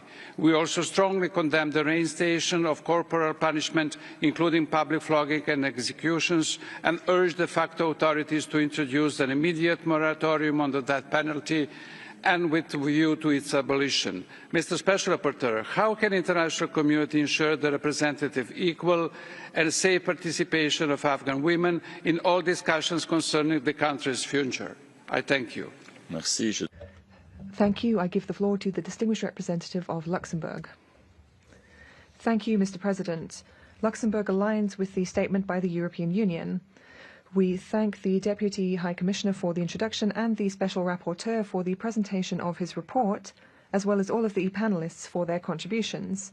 We pay tribute to the Afghan women present in this room and on our screens, whose voices have been reduced to silence in their own country. However, without them, there can be no peace or sustainable development in Afghanistan. The human rights situation in Afghanistan remains extremely concerning. Luxembourg condemns widespread human rights violations, especially the systematic persecution of Afghan women and girls, which is persecuted as a crime against humanity under the Rome Statute. Luxembourg reaffirms its support for the international criminal justice system. It reaffirmed this by aligning with the referral of the situation in Afghanistan to the ICC alongside 5 other states. We call on the Taliban to abide by obligations from international conventions to which the country is party. We also call for the protection of minority members, including ethnic and religious minorities, as well as LGBTI persons. Mr. Special Rapporteur, Luxembourg supports your recommendation 111A on establishing a comprehensive accountability mechanism. We are convinced that the gravity of the situation requires a firmer response from the international community, which should open the way for accountability for the Afghan people. Thank you. Thank you, and I give the floor to the distinguished representative of Italy. Monsieur le Président, distinguished Deputy Commissioner, Italy aligned itself with the EU statement and thanks the Special Rapporteur for his report. We are appalled by the ongoing deterioration of the human rights situation in Afghanistan, particularly the systematic and the institutionalized oppression of women and girls. They continue to face unacceptable restrictions on their rights and freedoms, including the dismantling of legal protections, exclusion from public life, and imposition of discriminatory practices. While underscoring the need for justice and accountability, Italy notes with concern the assessment that such systematic oppression may amount to a gender persecution, a crime against humanity under the Rome Statute to which Afghanistan is a party. We are also deeply concerned about the situation of children deprived of basic rights and services, and of women and girls from minorities and marginalized groups. Italy remains steadfast in its commitment to addressing this dire human rights situation. In that regard, Mr. Special Rapporteur, how can the international community must effectively support Afghan women and girls and promote tangible improvements in their full enjoyment of human rights? I thank you. Merci. Thank you. I give the floor to the distinguished representative of Pakistan. Mr. President, Pakistan thanks the Deputy High Commissioner and the Special Rapporteur for their presentations. While taking note of the Special Rapporteur's report, we reiterate our repeated concerns regarding the humanitarian crisis and ongoing human rights violations in the country. Pakistan maintains a clear stance on the importance of safeguarding and advancing human rights for all, with particular emphasis on the rights of women and girls. We acknowledge the Special Rapporteur's concerns over the exclusion of women from the Afghan judicial system and its negative impact on the enjoyment of human rights by the people of Afghanistan, especially women and girls. We underline that women empowerment remains vital for holistic socio-economic development of any society, and that the interim authorities in Afghanistan must fulfill their obligations under international law in this regard. Earlier this year, Pakistan organized an international conference focused on girls' education, reaffirming it as a fundamental right in line with Islamic teachings and international human rights law. Mr. President, Pakistan has hosted Afghan people with unmatched hospitality and warmth. However, terrorism originating from within Afghanistan continues to pose a significant threat to both our nation and the broader region.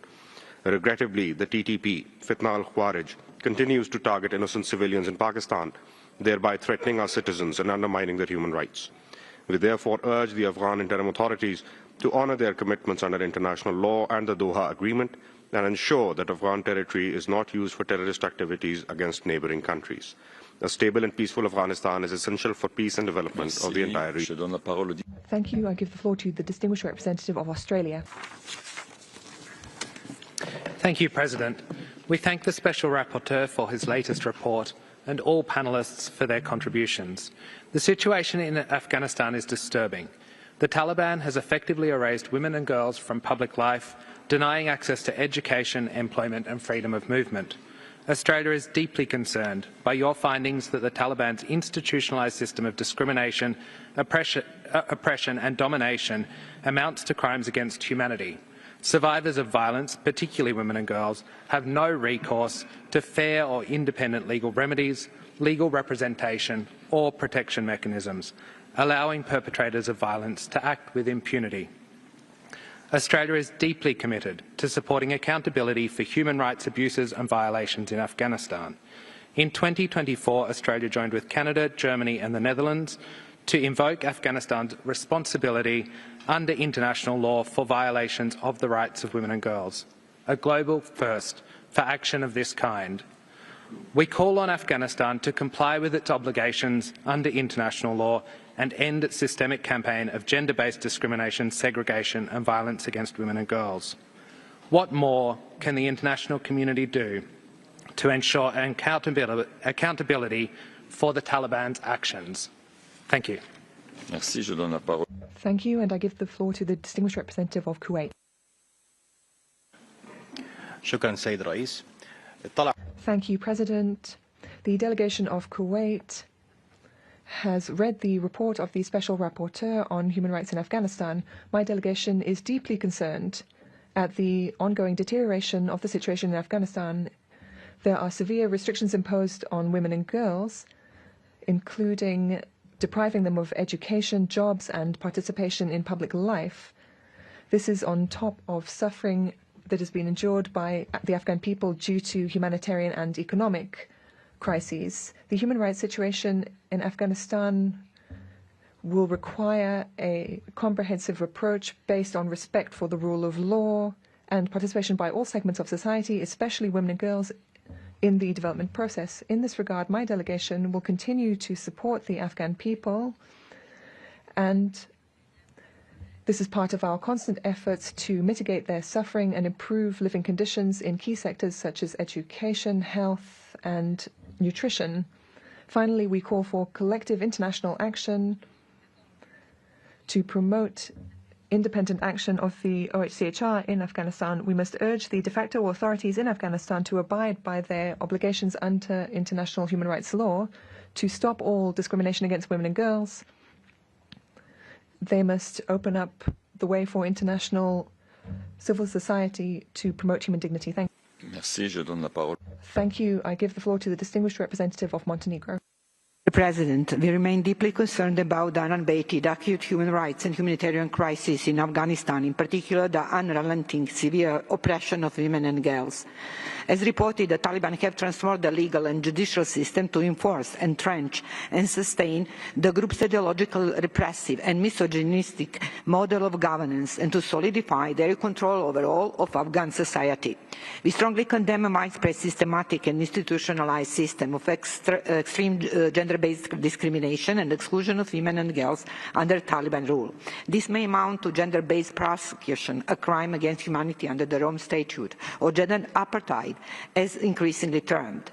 Special Rapporteur, you make clear prospects for achieving justice inside the Taliban-controlled Afghanistan are virtually non-existent. You therefore point to international mechanisms as the only currently available avenues to hold the Taliban accountable and to keep alive the hope of justice for Afghan women and girls. This includes the arrest warrants requested by the ICC for gender-based persecution and the launch of the Accountability Initiative under the CEDAW Convention, which Montenegro has also supported from the beginning. Montenegro reiterates its firm support to the Special Rapporteur's mandate, as well as to ANAMA and other UN mechanisms in Afghanistan. Thank you.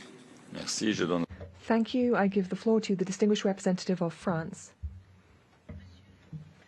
Mr. Special Rapporteur, nearly 4 years after the Taliban came to power by force, the situation of Afghan women has only deteriorated.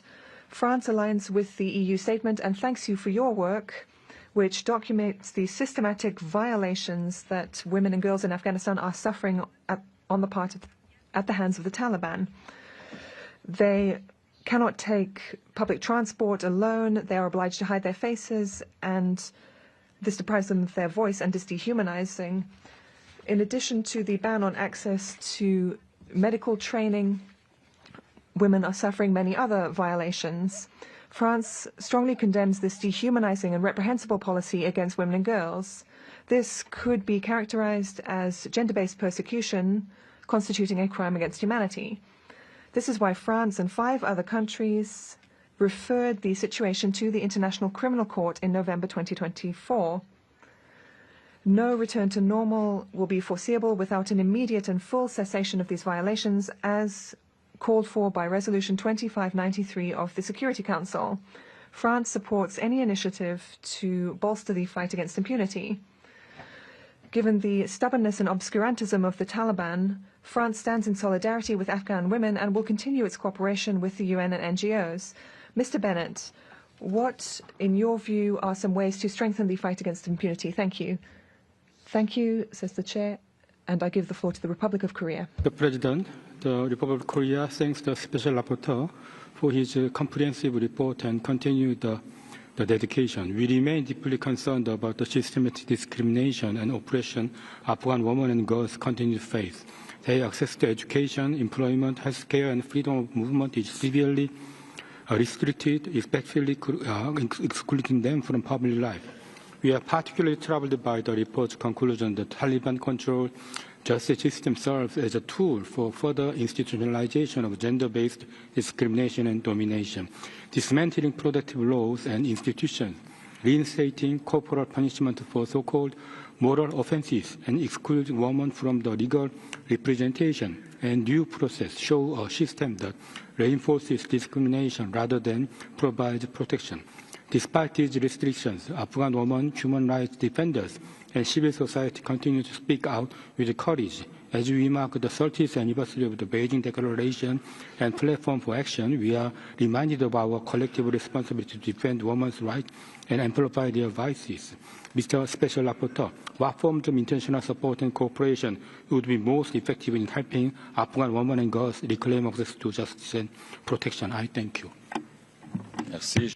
Thank you. I give the floor to the distinguished representative of Belgium.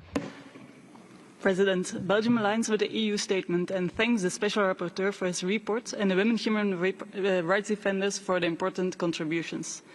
The crackdown on Afghan human rights defenders, journalists, lawyers, protesters, civil society activists and minority groups continues. The rollback on women's rights in Afghanistan is unprecedented, effectively erasing women from public life. As your report points out, these human rights violations are met with impunity in a hostile legal system that is weaponized by the Taliban to oppress women, girls, LGBTQI+ persons and their allies. Belgium reminds that Afghanistan is a state party to CEDAW and should respect the rights this convention guarantees to women and girls. My country looks forward to the upcoming review by the CEDAW committee. The situation in Afghanistan is also a litmus test for international commitments on gender equality, on accountability, and also regarding the Women, Peace and Security agenda.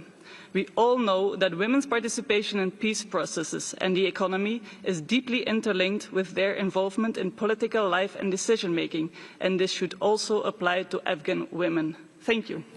Merci. Thank you. I give the floor to the distinguished representative of Indonesia.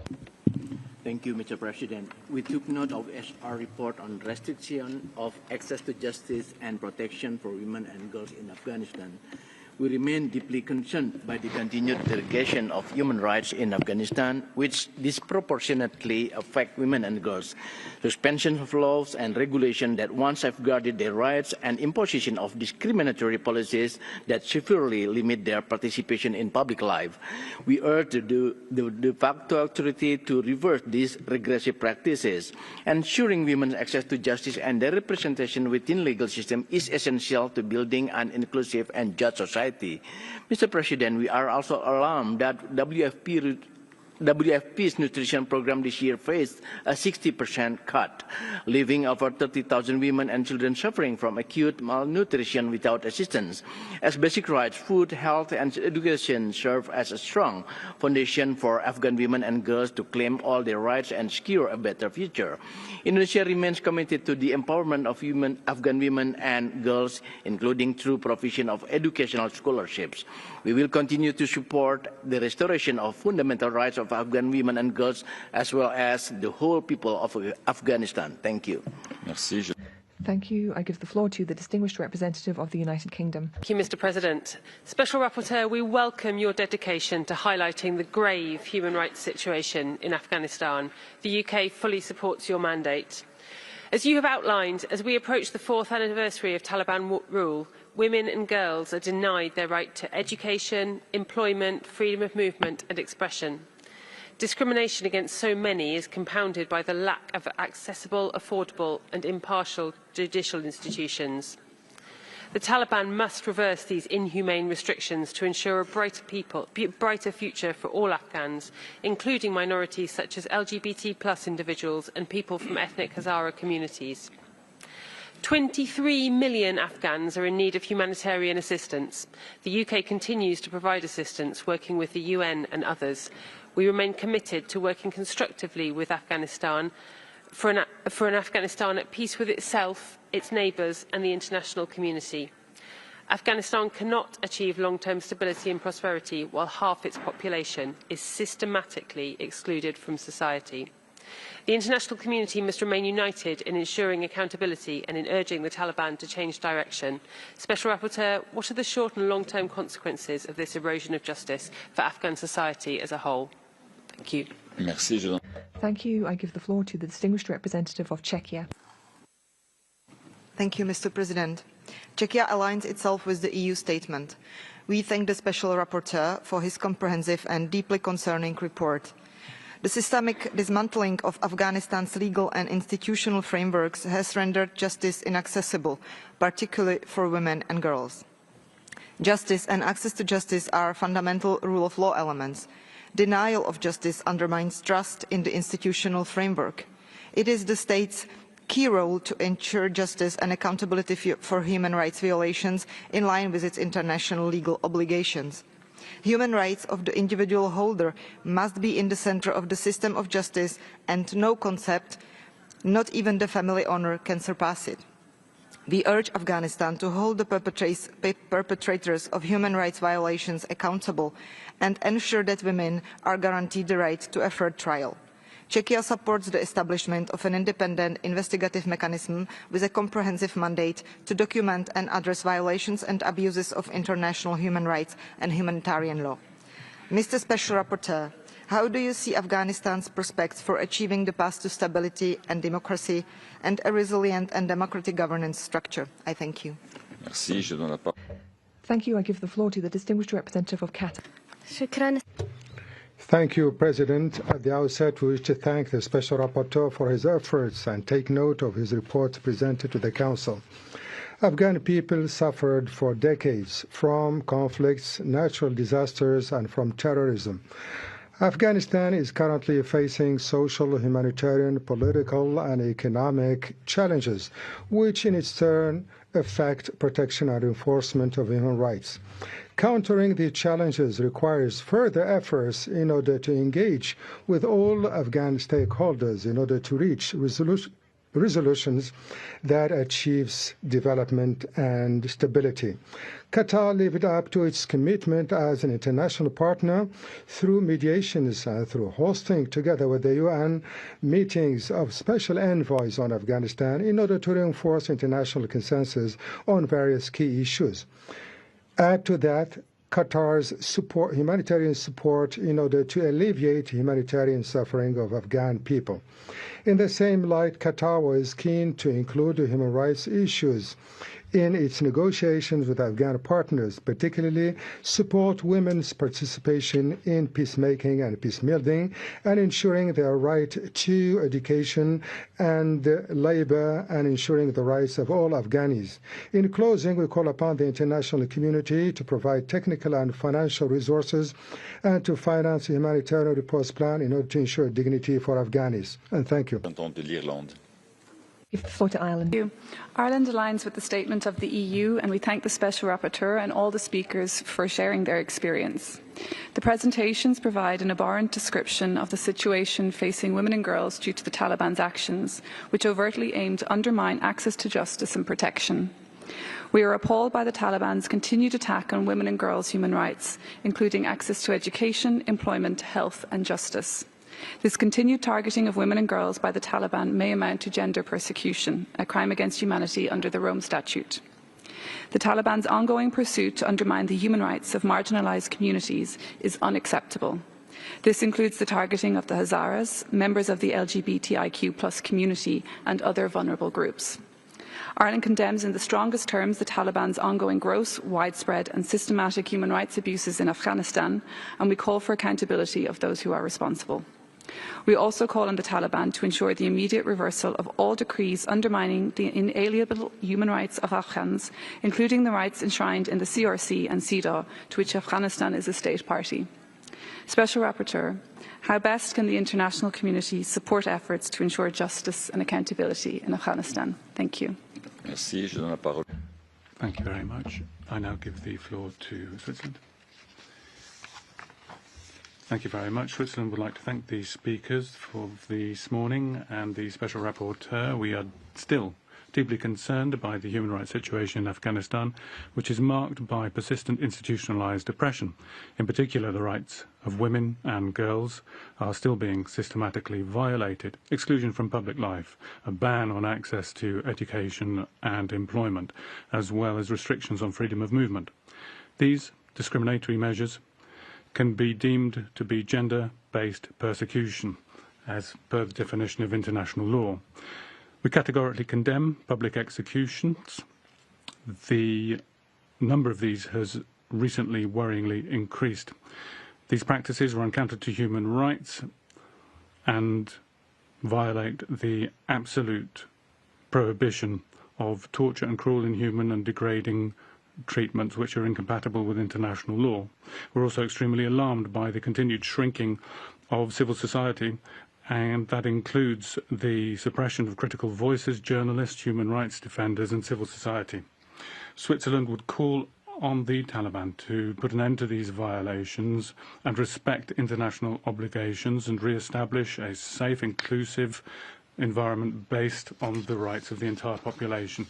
Special Rapporteur, how do you envisage enhanced cooperation between your mandate and the United Nations Mission for Assistance in Afghanistan? Thank you very much. I give the floor to the distinguished representative of Canada. Thank you very much. Canada warmly welcomes the report of the Special Rapporteur.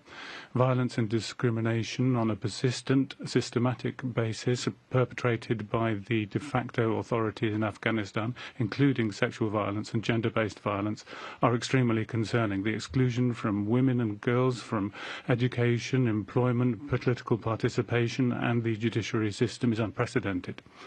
These measures constitute not only a flagrant violation of their fundamental rights, but also imperil peace and security on a long-term basis in Afghanistan. The alarming reports reflect gender-based violence, notably sexual violence in detention. These are cases that should be considered as a matter of urgency. All of the victims and all of the survivors of violations of individual rights require accountability and justice. We support international efforts to investigate and demand accountability from the authorities, including under the CEDAW Convention. We remain unwavering in our calls for the protection of protectors of human rights in Afghanistan who continue to plead for justice despite the huge risks to their life.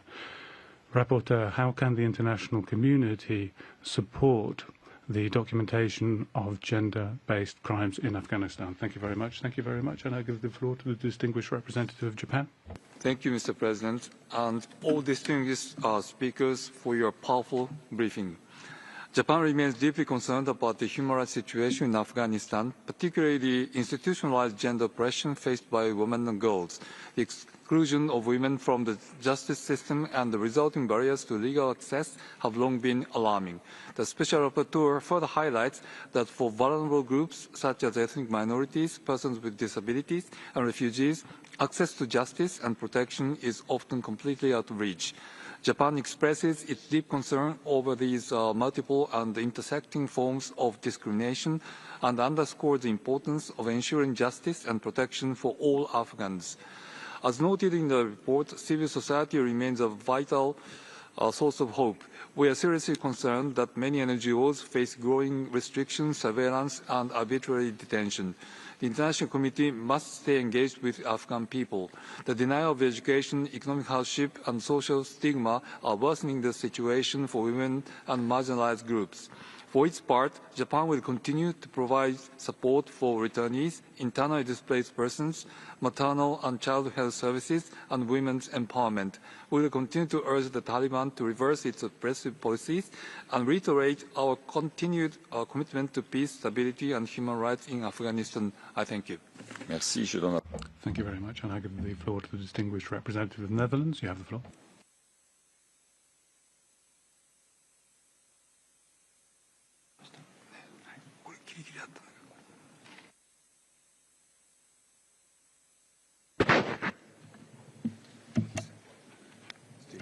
Do we have microphone for the Netherlands? Yeah, now it works. Thank you, President. The Kingdom of the Netherlands aligns itself with the EU statement and thanks all speakers for their powerful interventions. The human rights situation in Afghanistan continues to deteriorate from an already disastrous level. Millions of Afghans are suffering daily. Since August 2021, we have witnessed systematic violations of human rights and discrimination of minority groups. In particular, Afghan women and girls have been systematically stripped of their most fundamental rights.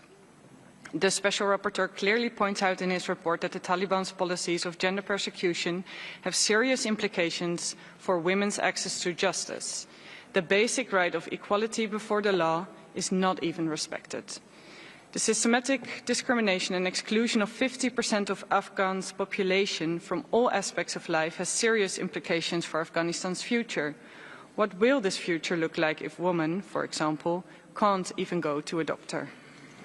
As the international community, we must continue to insist that Afghanistan adheres to its obligations under CEDAW, and we must continue to insist on the inclusion of the voices of women and girls in all aspects of Afghanistan's future. There can be no steps towards normalization of diplomatic relations without significant improvements in the human rights situation. Mr. Special Rapporteur, how do we ensure accountability for the serious human rights violations in Afghanistan? Thank you. Merci. Thank you very much. And I give the floor to the distinguished representative of Bulgaria. Mr. President, Bulgaria aligns with the EU statement, and we thank the Special Rapporteur for his presentation. Bulgaria remains deeply concerned about the systematic human rights violations and abuses which continue to take place in Afghanistan. We are alarmed by the ongoing pursuance of measures and practices that strip women and girls in Afghanistan of their rights and fundamental freedoms, in particular the so-called law for the promotion of virtue and the prevention of vice. We call for the elimination of the institutionalized system of discrimination, segregation and exclusion of women and girls, which denies them the right to education, freedom of expression, movement, work and access to justice, and thus precludes their full, equal and meaningful participation in all spheres of public and political life in Afghanistan. Bulgaria joins others in condemning the continuing gender-based discrimination in Afghanistan, which may amount to persecution of women and girls on grounds of gender, a crime against humanity under the Rome Statute. Furthermore, we remain deeply concerned over the dismantling of key legal safeguards and institutions protecting children from violations and abuses of their rights. We therefore call upon the de facto authorities in Afghanistan to abide by the international obligations of the country, including those under the Convention on the Elimination of All Forms of Discrimination Against Women and the Convention on the Rights of the Child. I thank you. Merci. Je donne la parole. Thank you very much. I'll give the floor to the distinguished representative of Malta. Thank you, Mr. President. Malta aligns itself with the statement of the EU and thanks the Special Rapporteur for his report.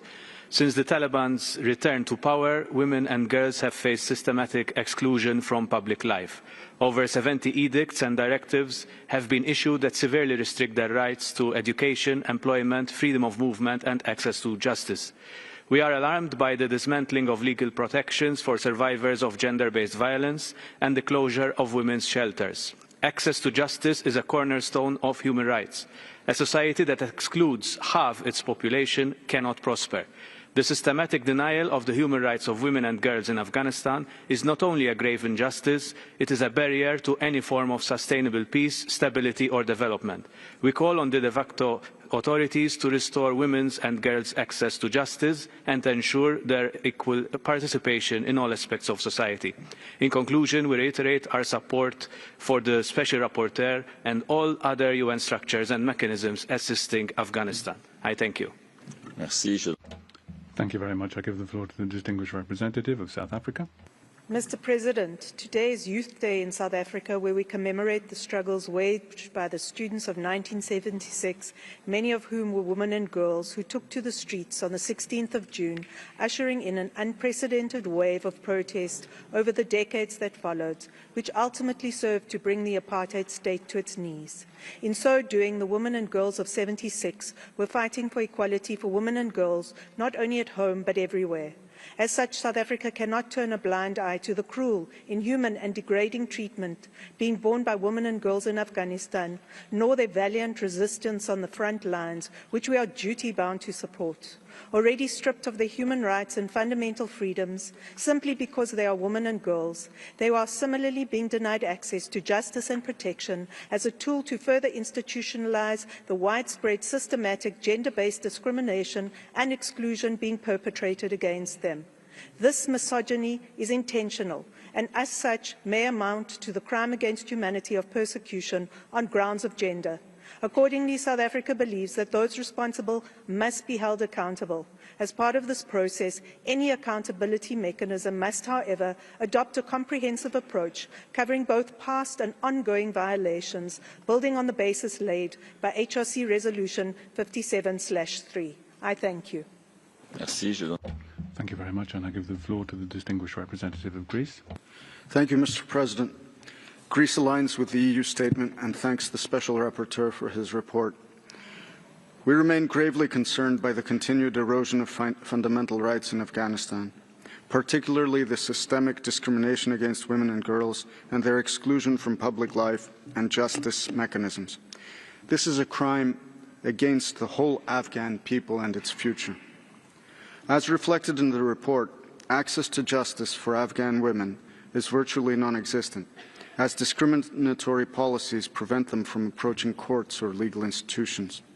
Furthermore, the Taliban's restrictive policies have institutionalized gender-based discrimination in all aspects of life: education, movement, appearance, and participation.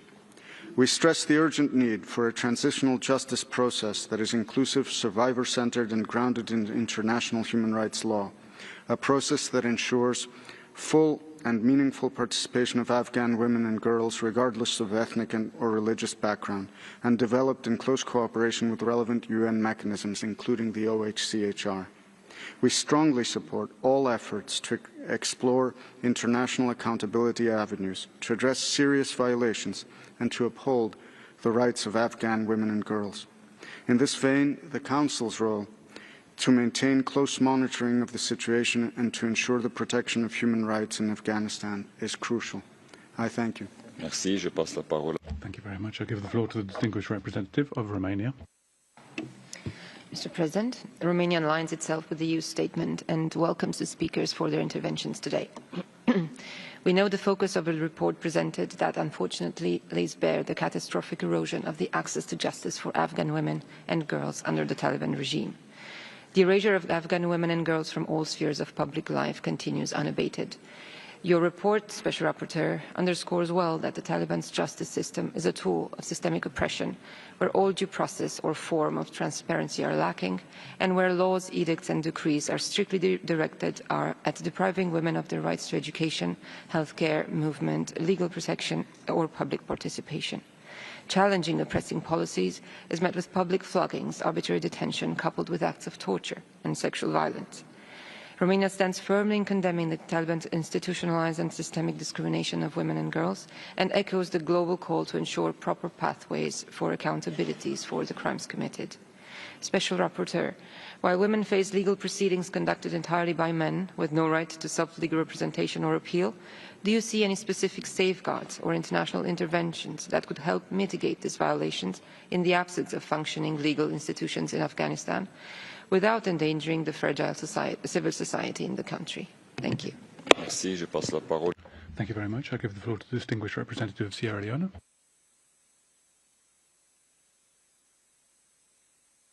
Sir President, we do not seek to take the floor this time.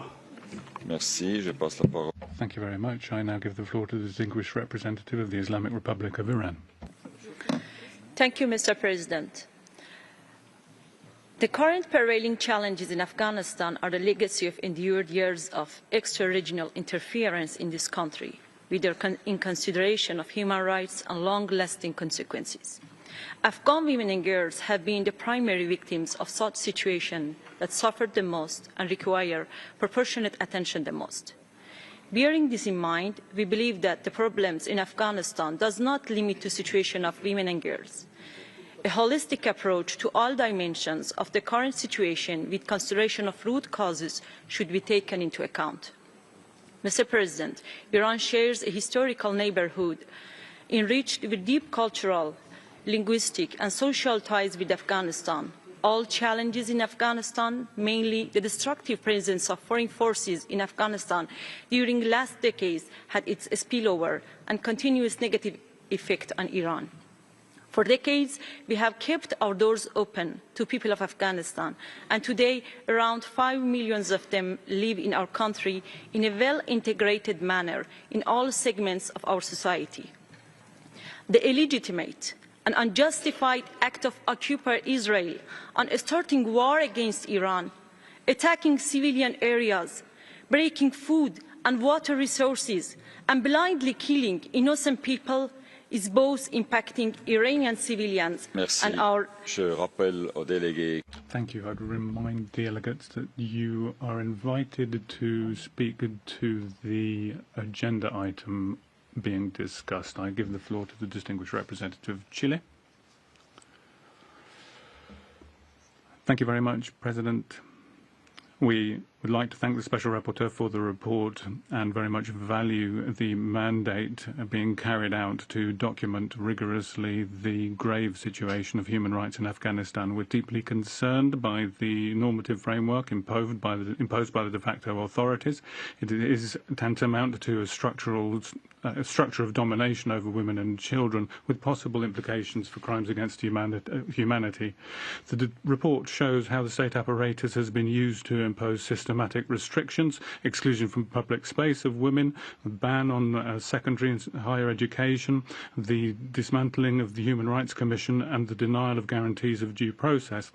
Chile reaffirms its commitment to substantive equality with a feminist feminist foreign policy which promotes the use of international law as a tool against institutionalized discrimination. We value the proposal to open a serious debate on how gender apartheid can be conceived legally. We recognize that this is something that can be used to effectively combat gender segregation. The international community cannot allow such structural, serious violations. The principles of universality of human rights require concerted and sustained response.